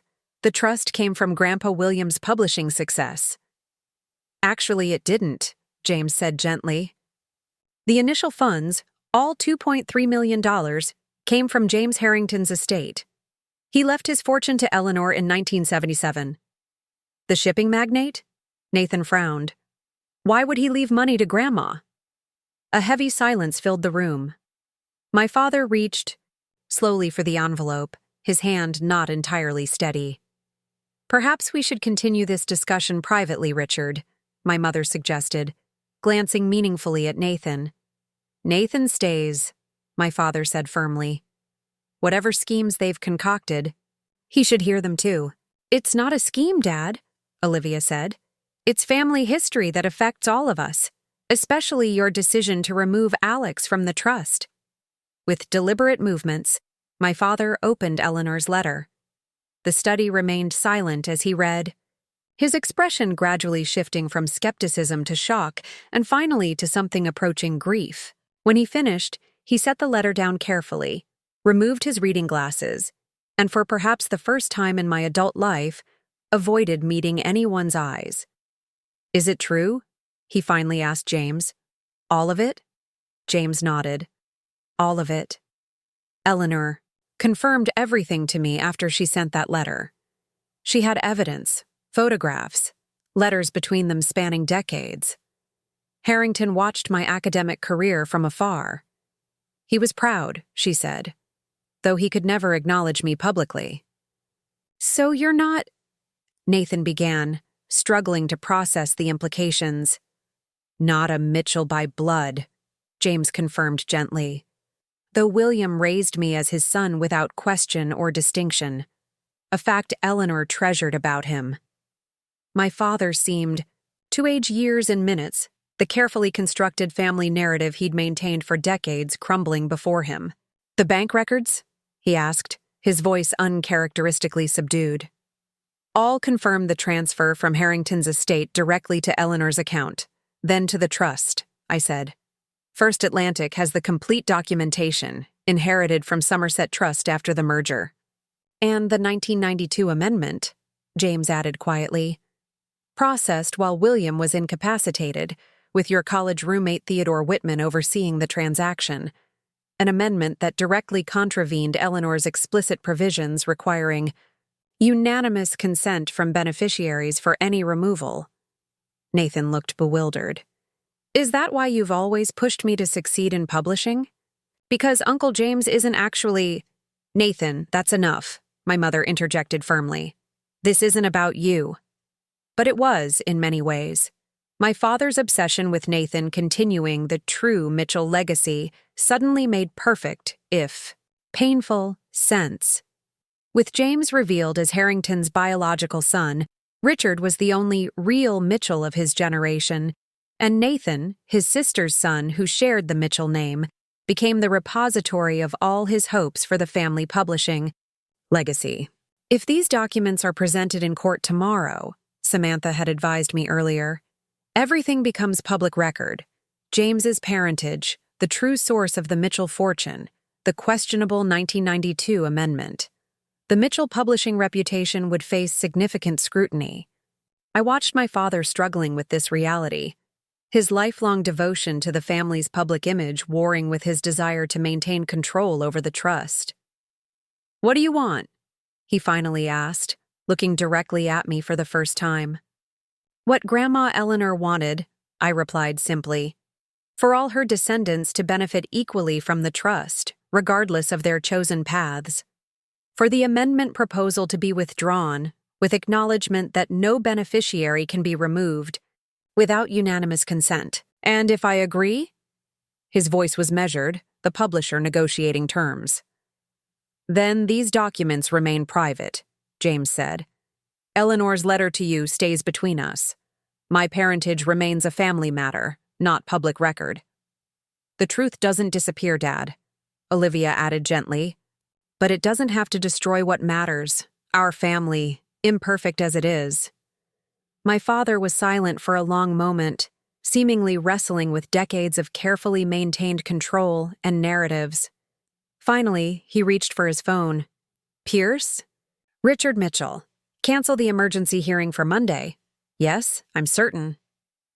Withdraw the amendment proposal completely. Yes, I understand the implications. He ended the call without further explanation. The tension in the room slowly began to dissipate, replaced by a strange mixture of relief and uncertainty. None of us quite knew how to proceed in this new reality, where long-buried truths lay exposed among us. I think, my mother said into the silence, we could all use some tea, or perhaps something stronger. As she led Nathan and Olivia toward the kitchen, my father remained seated, staring at Eleanor's letter. James and I stayed with him, recognizing that something important remained unresolved. Why did you never tell me? My father finally asked. James, his voice stripped of its usual authority. About Harrington being your father? Eleanor asked me not to. James replied simply. She said William had chosen to raise me as his son without question, and that truth should be honored above biology. She only revealed it to me after her death because she feared you might… Well, exactly what happened with the trust. I always suspected, my father admitted. There were rumors in publishing circles. And you were so different, academically brilliant, no interest in the business, nothing like William or me. Different doesn't mean less family, I said quietly. Isn't that what Grandma was trying to protect with the trust provisions? The right of each descendant to follow their own path while still remaining part of the family? My father looked at me with new consideration. You sound like her. Eleanor was always the stubborn idealist. A ghost of a smile touched his lips. William used to say she had more backbone than the entire Mitchell Publishing Board combined. She certainly outmaneuvered all of us from beyond the grave, James observed dryly. A startled laugh escaped my father, perhaps the first genuine one I'd heard from him in years. Yes, she would have enjoyed that, always 10 steps ahead. The moment of levity passed, replaced by a more thoughtful silence. I still believe in the Mitchell Publishing legacy, my father said eventually. It matters. What William built, what I've expanded. No one is disputing that, I assured him. But it's not the only valid path for a Mitchell or a Harrington, for that matter. Your marketing agency, he acknowledged reluctantly. Horizon Industries is a significant client. Coming from him, it was tantamount to effusive praise. We specialize in publishing and media clients, actually, I found myself explaining. Digital transformation strategies for traditional publishing houses. We've helped several historic firms navigate the transition to modern platforms. My father's eyebrows rose slightly, including competitors of Mitchell Publishing. Some, I admitted, but we've never taken on direct competitors in your primary markets, professional ethics. He nodded slowly, absorbing this information, with what seemed like genuine interest rather than judgment. It was a small shift, but a significant one. And you, he turned to James, all these years, knowing Harrington was your biological father, did it change how you felt about William? James shook his head firmly. William was my father in every way that mattered. He taught me to read, supported my academic interests even when they diverged from publishing, attended every school event. Biology is just genetics. Fatherhood is something else entirely. My father seemed to find some comfort in this assertion. He never treated you differently, even if he suspected. I remember him correcting anyone who ever suggested we weren't equally his sons. Because we were, James said simply. Just as Alex and Olivia and even Nathan are all equally Eleanor's grandchildren, regardless of their careers or choices. A knock at the study door interrupted the conversation. Samantha Torres stood in the doorway, looking professionally composed despite the weekend summons. "I apologize for the intrusion," she said. "Olivia let me in. I came as soon as I received notification that the hearing was canceled." "Ms. Torres," my father acknowledged with a nod. "The situation has been resolved privately. The amendment has been withdrawn." Samantha looked to me for confirmation, and I nodded. "We've reached a family understanding. The original trust provisions will be honored." Relief flickered across her features. "I'm glad to hear it. Family resolutions are always preferable to court battles." She handed me a business card. "Call my office Monday to discuss dismissing our filings." After she departed, my father regarded me with grudging respect. "You were prepared to take this all the way." "I learned persistence from the Mitchell side," I replied, "and principled stubbornness from Grandma Eleanor." A hint of amusement softened his expression. "Fair enough." He picked up the original trust documents, studying them with newfound attention. These provisions are remarkably forward-thinking for 1978. Eleanor was visionary in many ways. She wanted to protect all her descendants' freedom to choose their own paths, James explained. Something she and Harrington were denied by social conventions of their time.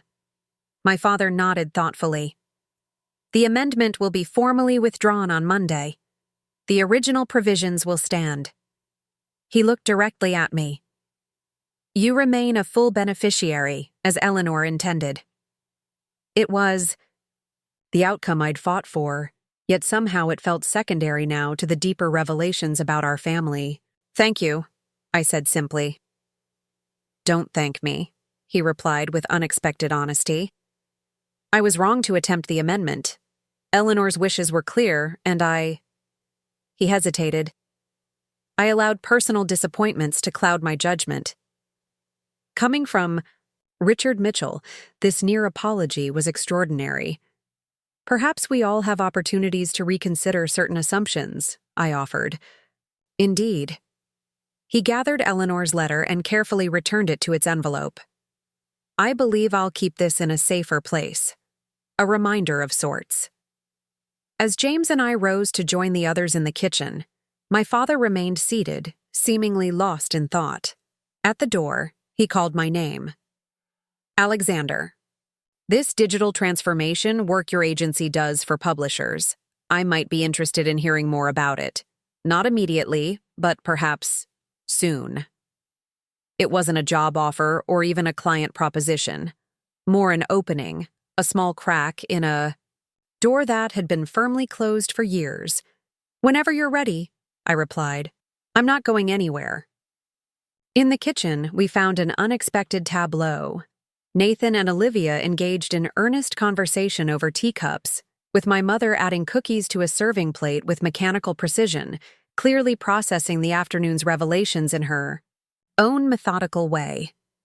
"Everything all right?" Olivia asked as we entered. "The amendment has been withdrawn," I confirmed. "The original trust provisions will stand." Relief washed over her face. "Good. That's good."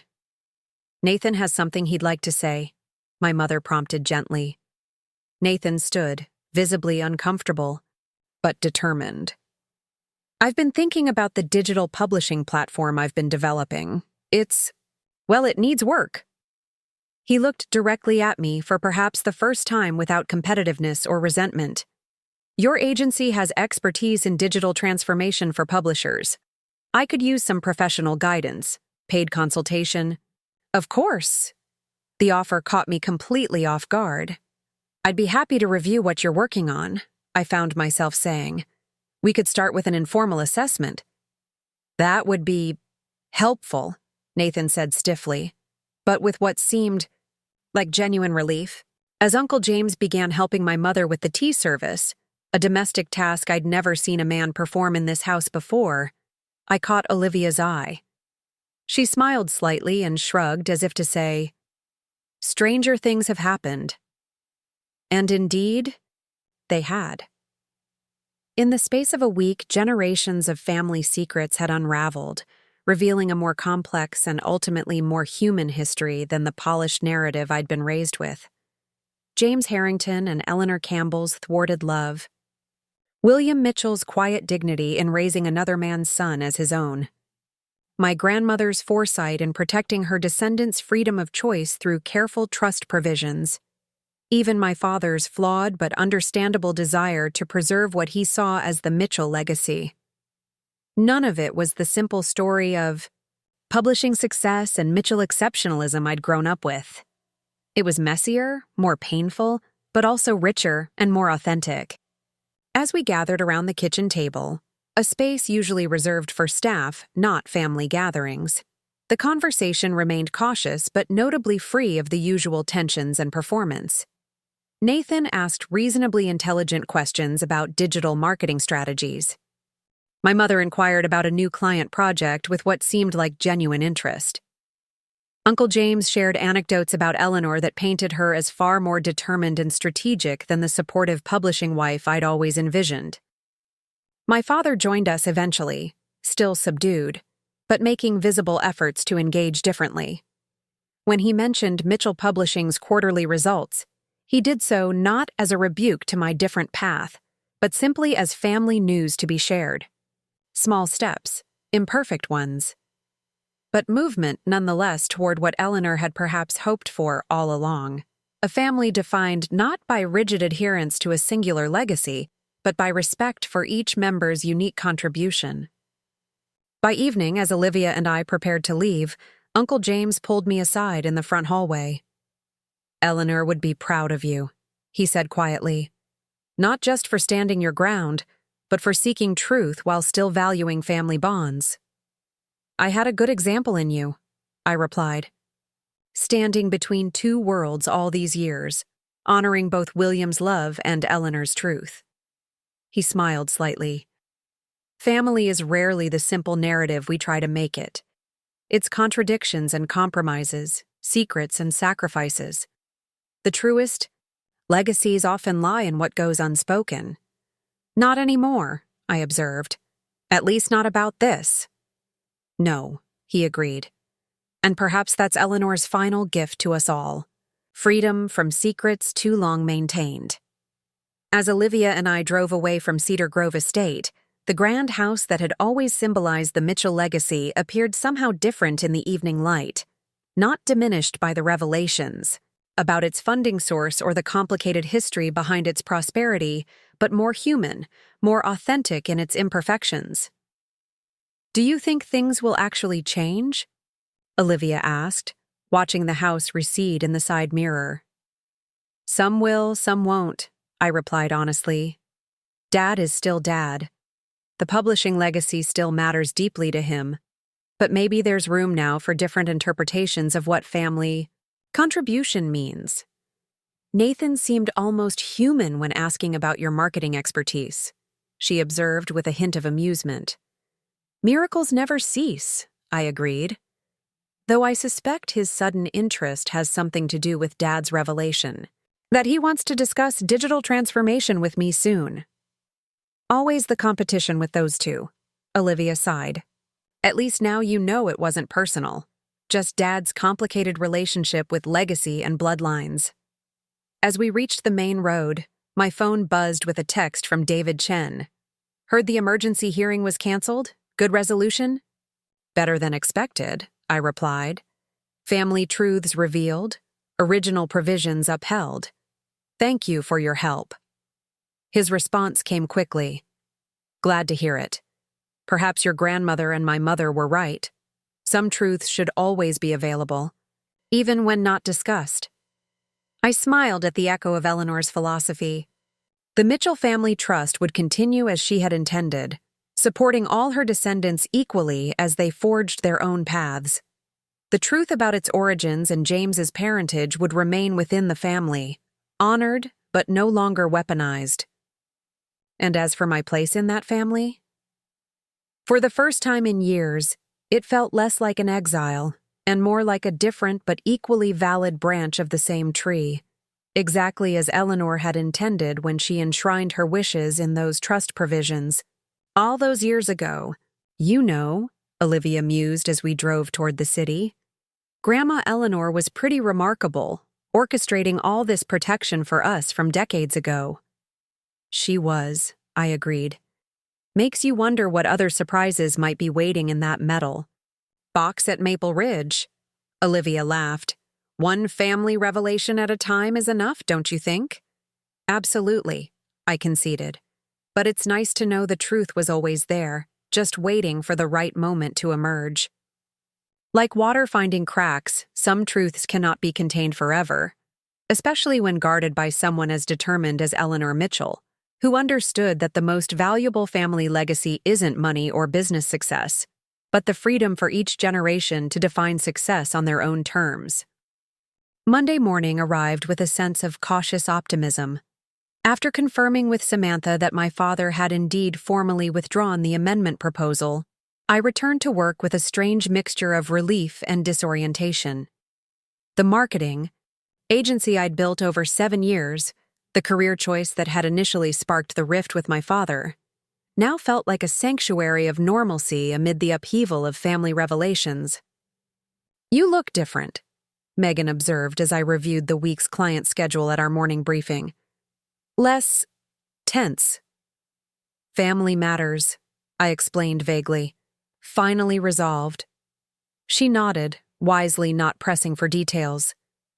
Well, whatever it was, I'm glad it's sorted. Horizon Industries scheduled a follow-up meeting for Thursday. They loved the campaign concepts. I threw myself into work, grateful for the familiar routine of client calls and creative reviews. By midday, however, an unexpected name appeared on my caller ID, Nathan Mitchell. Alex, he began without preamble, his tone uncharacteristically hesitant. About that consultation offer, for my digital platform. Are you still willing to review it? Of course, I replied, surprised by his initiative. When were you thinking? Would tomorrow work? I could come to your office, see your operation firsthand. The suggestion that Nathan would come to my territory rather than summoning me to his was novel enough to indicate a genuine shift. Tomorrow afternoon, 3 o'clock? Perfect. And Alex? He paused awkwardly. Thanks. For not, making this more difficult than it needed to be. The admission of vulnerability from my perpetually competitive cousin was perhaps more shocking than any of the trust revelations. Family is complicated enough without adding unnecessary drama, I offered. Right. Yes. Exactly. He sounded relieved. See you tomorrow? After ending the call, I sat contemplating this new development. Nathan seeking my professional guidance represented a seismic shift in our relationship, one that would have been unthinkable just days ago. My desk phone buzzed. Alex, David Chen from First Atlantic Financial is here to see you, Megan announced. He doesn't have an appointment. Surprised, I asked her to send him in. Chen entered my office with his usual precise demeanor, though he seemed slightly less formal than during our previous bank meetings. I hope I'm not interrupting, he said, declining my offer of coffee. I wanted to deliver these documents personally rather than through courier. He handed me a sealed envelope bearing the First Atlantic logo. What's this? Your father visited the bank this morning, Chen explained. He requested complete documentation of the Mitchell Family Trust, including all amendments and the original formation documents. He also authorized full disclosure of these records to all named beneficiaries. I stared at the envelope in surprise. He specifically included me in this authorization? He insisted on it, Chen confirmed with a small smile. Said something about honoring Eleanor's intentions fully, and ensuring all beneficiaries had equal access to trust information going forward. Opening the envelope, I found comprehensive trust documentation, from the original 1978 formation through all subsequent activities, including the now withdrawn 1992 amendment. Most surprising was a cover letter on Mitchell Publishing letterhead, in my father's distinctive handwriting. To all Mitchell Family Trust beneficiaries, recent events have prompted a reevaluation of trust management practices. Moving forward, all beneficiaries will receive quarterly statements and complete transparency regarding trust activities. Any future amendments will require written notification to all parties and adherence to the original unanimous consent provision. The enclosed documents represent the complete trust history. I encourage all beneficiaries to familiarize themselves with the terms that Eleanor Mitchell established. Richard Mitchell, trustee. It wasn't an apology. My father rarely offered those, but it represented a significant concession to transparency and acknowledgement of Eleanor's original intentions. "This is unexpected," I admitted to Chen. "Your father also initiated discussion about establishing a more formal trustee oversight committee," Chen added, "including representatives from all beneficiary branches of the family." That's remarkably democratic for him. Chen's expression remained professional, but his eyes conveyed understanding. Family dynamics can evolve in surprising ways when long-held assumptions are challenged. After he departed, I called Olivia to share the development. "Dad's making real changes to the trust administration," I explained. "Transparency, oversight, everything." "I know," she confirmed. "He sent me the same packet this morning. He's also invited Uncle James to dinner tomorrow, just the two of them." "Really? What do you think that's about?" "Not sure, but Mom mentioned something about them discussing William's diaries. Apparently, Dad found them while reorganizing his study and thought James might want them." "That's actually thoughtful of him." "People can surprise you," Olivia said. "Even Richard Mitchell." By Wednesday, subtle but meaningful shifts in family dynamics continued. My mother called to invite me to Sunday dinner. No pressure, just if you're available, without the usual implication that attendance was mandatory for maintaining family standing. Uncle James emailed to share that his conversation with my father had been difficult but necessary, decades overdue, and that they had discussed William's knowledge about James's parentage more openly than ever before. Most surprising was an email from Jonathan Pierce, informing all beneficiaries that the Mitchell Family Trust would now be administered with quarterly meetings open to all adult beneficiaries, with minutes distributed afterward. The message included a personal note. "Your grandmother would approve of these changes. She was remarkably forward-thinking in her original trust design." Thursday afternoon brought Nathan to my office, clutching a tablet with his digital publishing platform prototype. As I gave him a tour of Mitchell Creative, I noticed him studying our workspace with genuine curiosity. "You've built something impressive here," he acknowledged as we settled into the conference room. "How many people now?" 15 full-time, plus a network of specialized contractors for specific project needs. "And all self-financed?" The question held none of his usual competitiveness, just professional interest. "Mostly. I took a small business loan initially, paid it off within 3 years. We've been profitable since year 2. Something like respect flickered across his features. "That's actually remarkable considering the agency failure rate. We found our niche, helping traditional publishers navigate digital transformation. It's specialized enough to command premium rates but broad enough to maintain a diverse client base." Nathan nodded thoughtfully before turning to his tablet. "That's actually why I wanted your perspective. My platform is designed for small to mid-sized publishers who can't afford enterprise-level systems." As he walked me through his concept, I was surprised by its potential.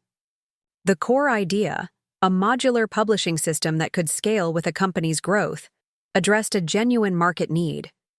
The execution, however, revealed Nathan's limited understanding of user experience and publisher workflows. You've identified a real pain point, I acknowledged when he finished. But your approach is too technology-focused rather than workflow-oriented. Meaning? Publishers don't think in terms of technical architecture.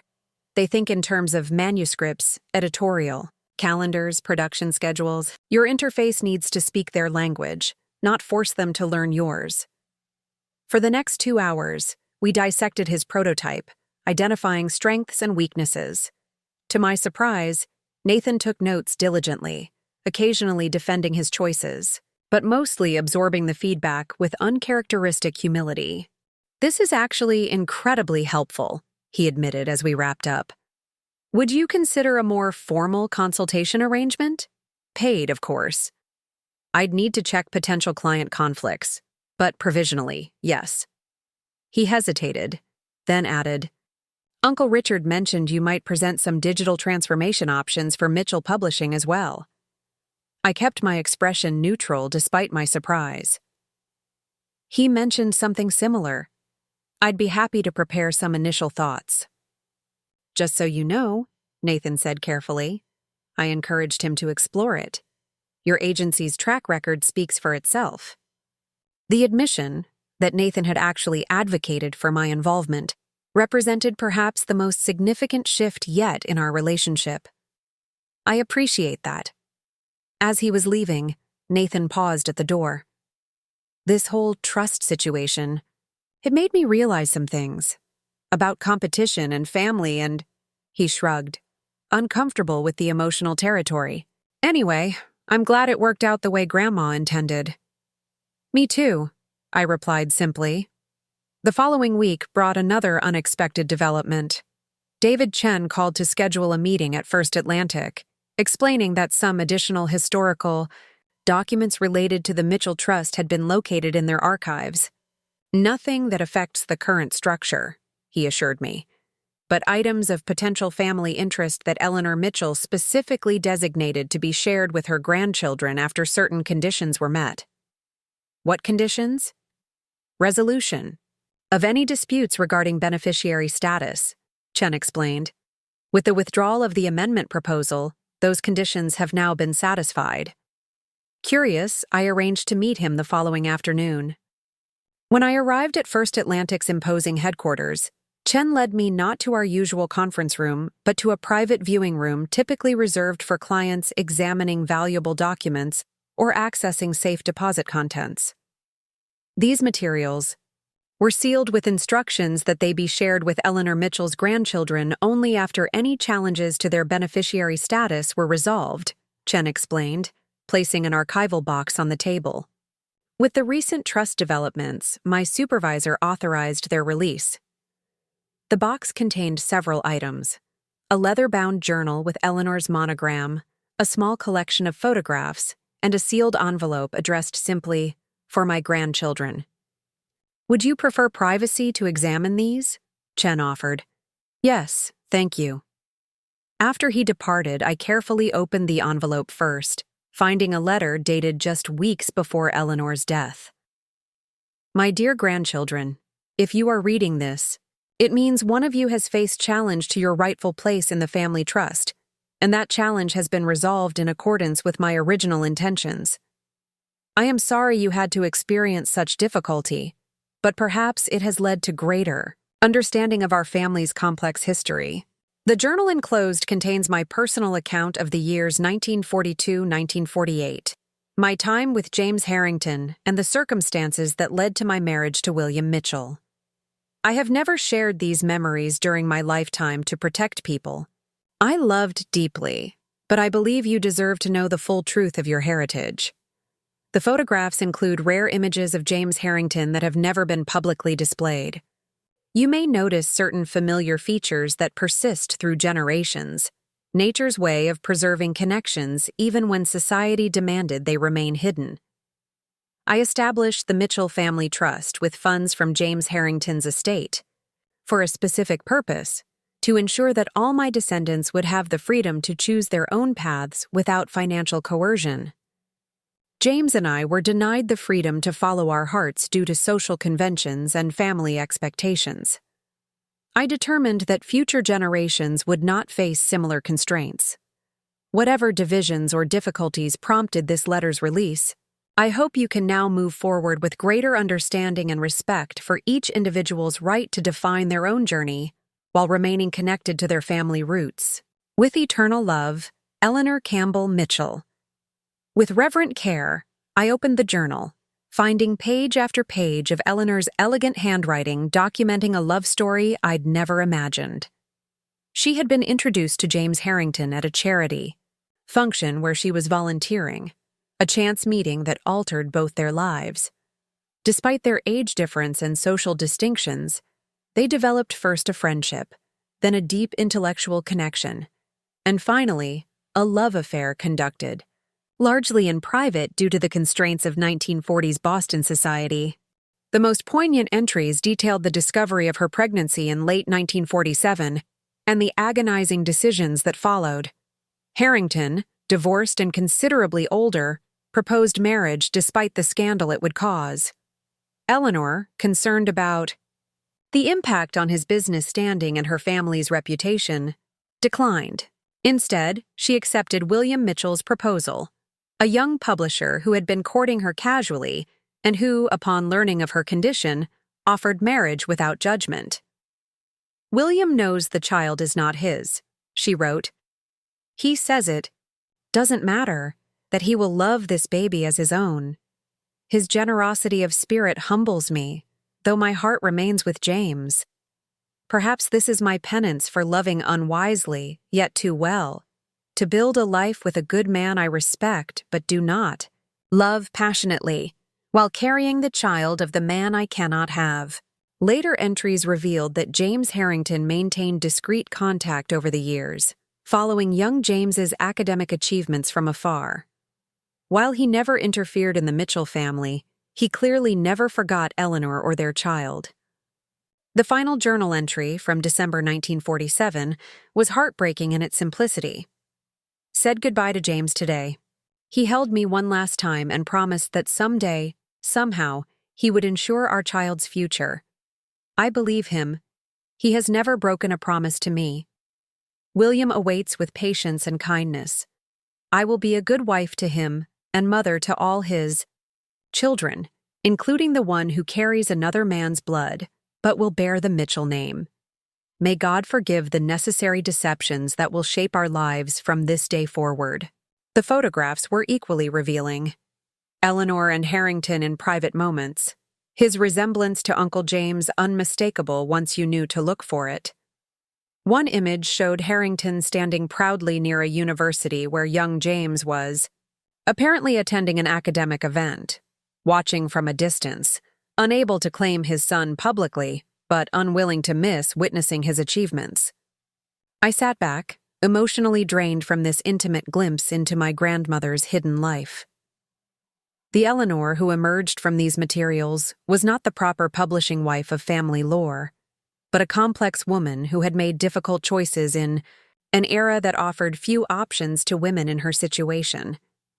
Most striking was William Mitchell's role in this story, accepting another man's child, maintaining that acceptance throughout his life, creating a family where legal definitions of fatherhood mattered less than the daily acts of parenting and love. It cast my grandfather, whom I barely remembered, in an entirely new light. When Chen returned, I asked, "Are there copies of these materials for Olivia and Nathan as well?" "Similar packets have been prepared for all of Eleanor Mitchell's grandchildren," he confirmed. "They can be collected at their convenience." That evening, I called Olivia to tell her about Eleanor's journal and letters.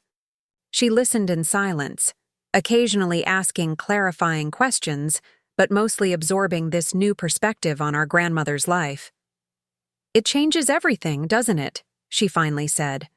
"Not just about Uncle James's parentage, but about who Grandma and Grandpa really were, as people, not just as family icons." "William Mitchell might be the most remarkable person in this whole story," I observed. "Accepting another man's child, creating a family without resentment or conditions."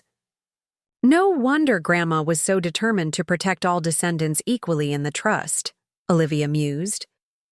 She knew firsthand how family acceptance could be conditional and wanted to ensure we'd all be treated better than she feared she might have been. The following Sunday, I found myself driving to Cedar Grove Estate for family dinner, the first I had attended voluntarily in years. The house looked the same, but my perception of it had fundamentally changed. This wasn't just the symbol of Mitchell Publishing success. It was where Eleanor had built a life based on complicated choices, where William had demonstrated quiet dignity by raising James as his own, where generations of family history, both acknowledged and unspoken, had unfolded. Helen Mitchell greeted me with her usual perfect hostess manner, though there was a new softness in her expression. "Alex, we're so glad you could join us." In the parlor, I found Uncle James deep in conversation with my father, not the strained politeness of previous family gatherings, but an engaged discussion about old family photographs spread across the coffee table. Alexander, my father, acknowledged with a nod that, while not effusive, lacked its usual judgment. "James was just helping identify some of the people in these pre-war photos of your grandmother. Found them in William's diaries," James explained. "He was quite the amateur photographer in his younger days." Nathan arrived moments later, followed by Olivia. As we moved to the dining room, I noticed subtle but significant changes in our family dynamic. My father asked about my recent client presentations with genuine interest. Uncle James shared anecdotes about academic colleagues without my father's usual dismissive comments about ivory tower theories. Nathan described his digital platform progress, openly crediting my consultation for recent improvements. Midway through dinner, my father cleared his throat, a gesture that traditionally preceded some form of pronouncement. "I've been reviewing the Mitchell Publishing digital strategy," he began. "It's become clear we're behind the curve on several fronts." Nathan and I exchanged glances, uncertain where this was heading. "After consulting with the board, I've decided to create a formal digital transformation committee," he continued. "Nathan will represent the internal development team, and," he looked directly at me, "I'd like Mitchell Creative to serve as external consultants, providing objective assessment and recommendations." The offer, a professional recognition I'd never expected from my father, momentarily left me speechless. I'd be happy to develop a proposal," I finally managed. "Good. The committee meets monthly. The first session is scheduled for next week." It wasn't a grand emotional reconciliation. Richard Mitchell would likely never be comfortable with overt displays of feeling, but it represented a significant professional olive branch. After dinner, as James and I helped clear dishes, another novel development in the Mitchell household, where men had traditionally retreated to discuss business while women handled domestic matters, he murmured, "Eleanor would be pleased." "About the digital committee?" "About all of it," he clarified. "The trust transparency, Richard's gradual acceptance, even Nathan seeking your expertise." She believed deeply in each person contributing their unique strengths to the family, not conforming to a single approved model. Later, as I prepared to leave, my father appeared in the front hallway. "A moment, Alexander?" He led me into his study, the room that had been the site of so many tense confrontations over the years. From his desk drawer, he withdrew a small package wrapped in tissue paper.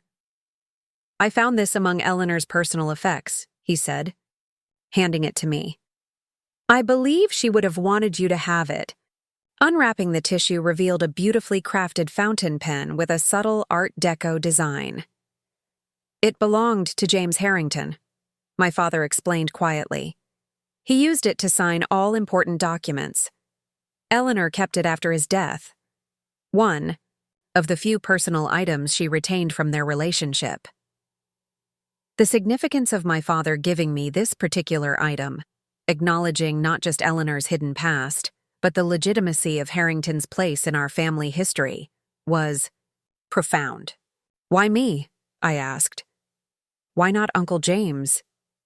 "James has other keepsakes from Harrington, things Eleanor left specifically for him.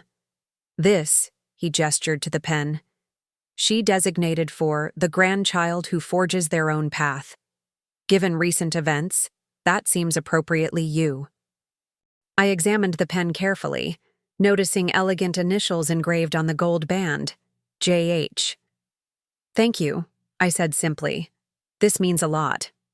My father nodded, clearly uncomfortable with the emotional undercurrent, but committed to the gesture nonetheless. Eleanor was wiser than I often gave her credit for.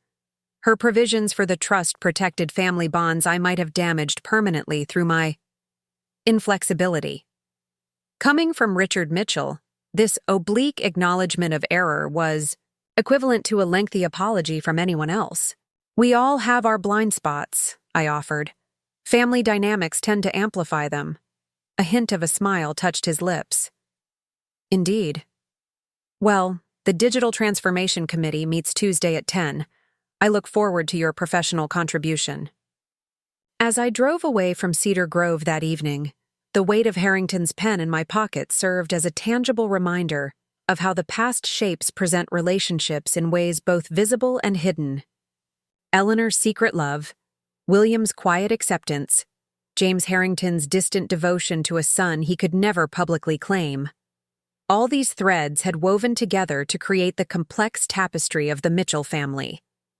The trust that had initially triggered this conflict had become, as Eleanor intended, a mechanism for honest reckoning rather than continued control.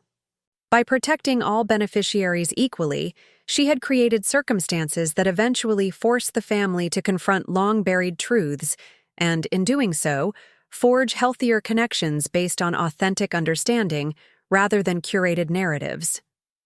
The following day, I placed Harrington's pen on my desk at Mitchell Creative, a reminder that legacy comes in many forms, not all of them obvious or traditional. As I prepared materials for the upcoming Digital Transformation Committee meeting, I reflected on how my professional expertise, once viewed as a rejection of family tradition, was now being recognized as a valuable contribution to the Mitchell publishing legacy. Later that week, David Chen called with an unexpected update. I thought you might want to know. Your father has initiated changes to the trust administration structure. He's proposed creating a rotating trustee position, with representatives from each branch of the family serving 2-year terms alongside the permanent trustee. That's a significant decentralization of control, I observed. Very unlike him. He cited Eleanor's original intention for equal representation as inspiration, Chen noted. The first rotating trustee nominee is James Mitchell. The symmetry was perfect. The son whose existence had originally been concealed would now help oversee the trust created from his biological father's fortune, ensuring Eleanor's wishes for all her descendants continued to be honored. That weekend, Olivia invited me to join her at Maple Ridge. I think we should properly catalog what's in Eleanor's metal box, she suggested. Create a family archive of sorts. The small cabin felt different now, less a recreational retreat and more a sanctuary of family truth. As we carefully examined each document in Eleanor's hidden collection, a more nuanced family history emerged. William's quiet dignity, Richard's complex relationship with his father and brother, Eleanor's careful provision for future generations while navigating societal constraints of her era. She really did think of everything, Olivia marveled, examining Eleanor's meticulous notes about the trust formation. Every contingency, every potential family dispute. She created mechanisms to resolve them before they could fracture relationships permanently. She understood the damage secrets and control can do to families, I reflected. Having lived with both, she designed protections against their worst effects. That evening, sitting on the cabin's porch watching sunset over the lake, Olivia asked thoughtfully, "Do you think she knew it would play out this way? That eventually these revelations would be necessary?" "I think she hoped they wouldn't be," I replied. That Richard would respect her intentions without requiring the full truth to be exposed. But she prepared for the possibility that protecting some family members might eventually require challenging others. "Like you," Olivia noted. the independent grandchild following his own path. And you, I countered. The doctor who chose healing over publishing? She smiled. To Eleanor, then, who gave us the freedom to choose our own definitions of success. And to William, I added, who demonstrated that family bonds transcend biology and expectations. As darkness settled over Maple Ridge, I felt a sense of completion. The trust that had originally been designed to provide financial security had ultimately delivered something far more valuable: authentic understanding of our family history and honest recognition of each member's unique place within it. Eleanor Campbell Mitchell had orchestrated this outcome decades before any of us recognized its necessity. In protecting all her descendants equally, she had ensured that when the moment of reckoning finally arrived, truth would prevail over. Convenient narratives and genuine family bonds would survive the revelation of long-buried secrets. The Mitchell Family Trust would continue, but transformed, no longer a mechanism for control, but a structure for collaborative stewardship, exactly as Eleanor had intended when she converted James Harrington's inheritance into a legacy for all, their descendants. 6 months after the trust revelations, Mitchell Creative hosted a launch party for our newest division, Mitchell Digital Consulting. The elegant rooftop venue overlooked Boston's financial district, a deliberate choice that positioned us within view of both First Atlantic Financial and the Mitchell Publishing headquarters. Quite the symbolic location, David Chen observed, accepting a glass of champagne as he joined me near the edge of the terrace. Bridging family legacy and independent success. I thought it was appropriately poetic, I acknowledged with a smile. The evening represented the formal beginning of a partnership I could never have imagined half a year earlier. Mitchell Creative would now provide dedicated digital transformation services to publishing houses, with Mitchell Publishing as our flagship client. My father had not only accepted my expertise, but had publicly embraced it as essential to the family company's future. Alex, the Horizon team has arrived, Megan informed me, professional as always despite the celebratory atmosphere. And your family just checked in downstairs. Family. The word carried new dimensions now. My parents entered first. My father in his customary impeccable suit. My mother, elegant in midnight blue. Behind them came Uncle James, who had recently been confirmed as the first rotating trustee for the Mitchell Family Trust.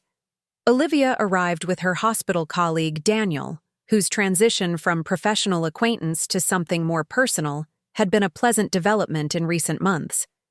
Even Nathan appeared, accompanied by his new fiancée Lorraine, a literary agent whose practical market insights had apparently helped refine his digital platform into something genuinely promising.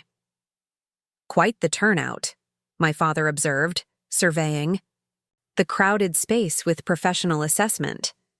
Impressive client representation. From him, this was effusive praise.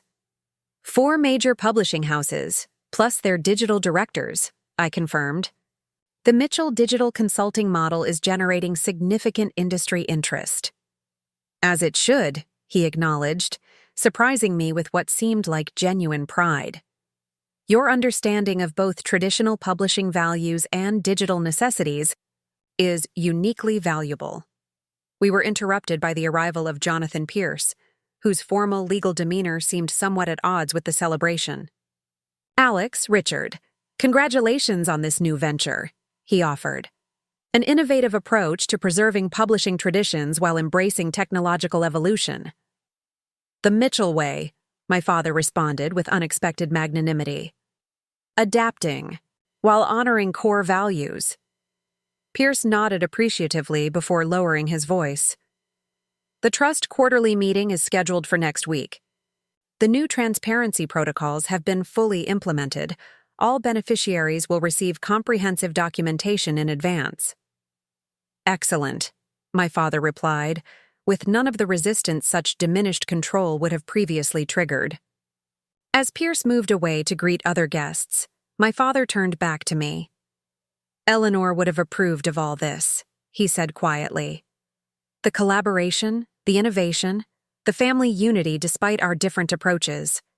Coming from Richard Mitchell, a man who had built his identity around singular authority and traditional succession, this represented remarkable evolution.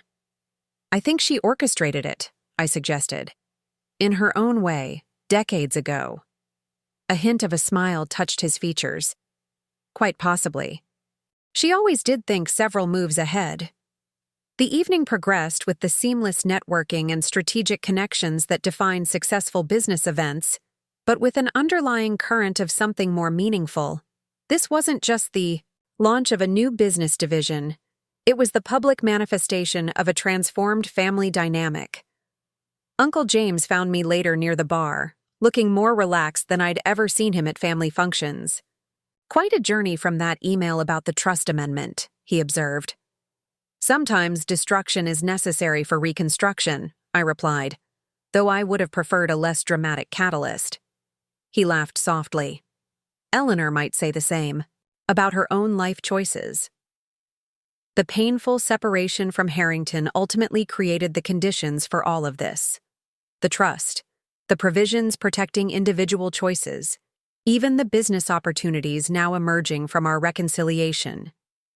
Across the room, Nathan was explaining his digital platform to several publishing executives, his presentation confidence tempered with a new humility and attention to audience needs that reflected our months of consultation work together. He's improved significantly, James noted, following my gaze. Once he stopped trying to impress my father and started focusing on actual market needs, his concept found its footing, I explained.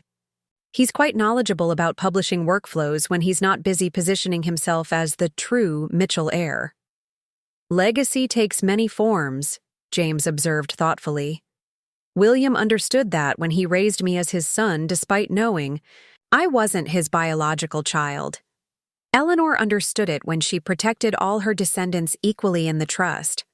Perhaps Richard is finally understanding it too, recognizing your contribution to the Mitchell legacy despite its untraditional form.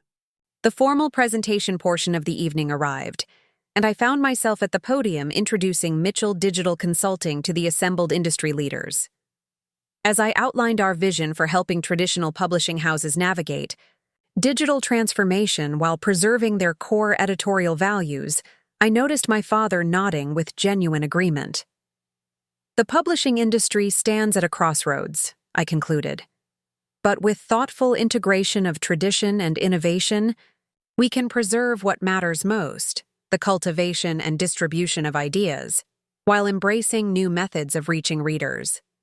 This is the Mitchell approach, spanning generations but always evolving. The applause was gratifying, but more meaningful was my father stepping forward to shake my hand publicly as the presentation ended, a gesture of professional respect that carried deeper personal significance for those who understood our history. As guests began departing later that evening, Olivia joined me on the terrace. "Quite the triumph," she observed, indicating the Mitchell publishing executives engaged in animated conversation with my team members. "Professional and personal."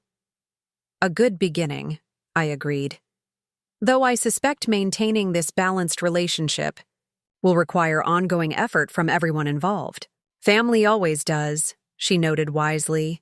"Speaking of which, have you visited Maple Ridge recently?" "Not since we cataloged Eleanor's documents. Why?" "I was thinking we should make it a regular gathering place, neutral territory for family, connections outside the publishing world. Maybe a monthly dinner, open to everyone but without business agendas."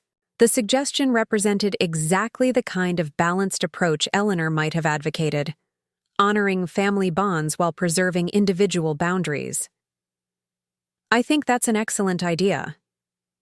As the evening concluded, David Chen approached with a small package. "This arrived at the bank yesterday, addressed to you," he explained. "It was in our historical archives, with instructions to be delivered 6 months after the trust matter was resolved." Curious, I opened the package to find a small leather journal and a brief note in unfamiliar handwriting. "For Alexander Mitchell, with appreciation for honoring Eleanor's wishes for her descendants."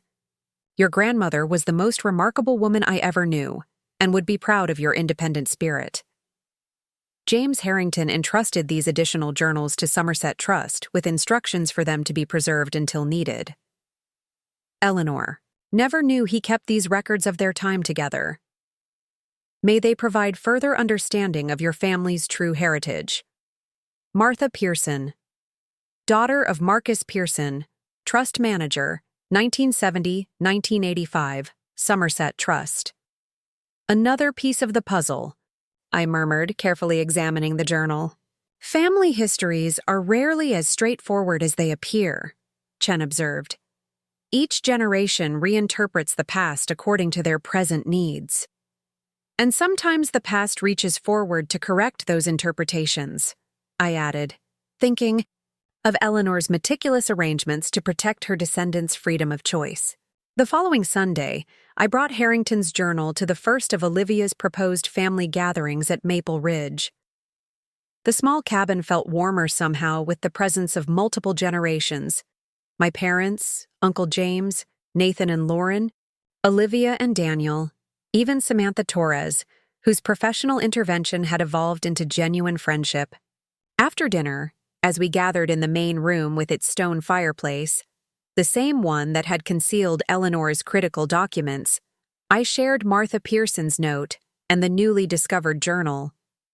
It seems our family archival project isn't quite complete, I explained.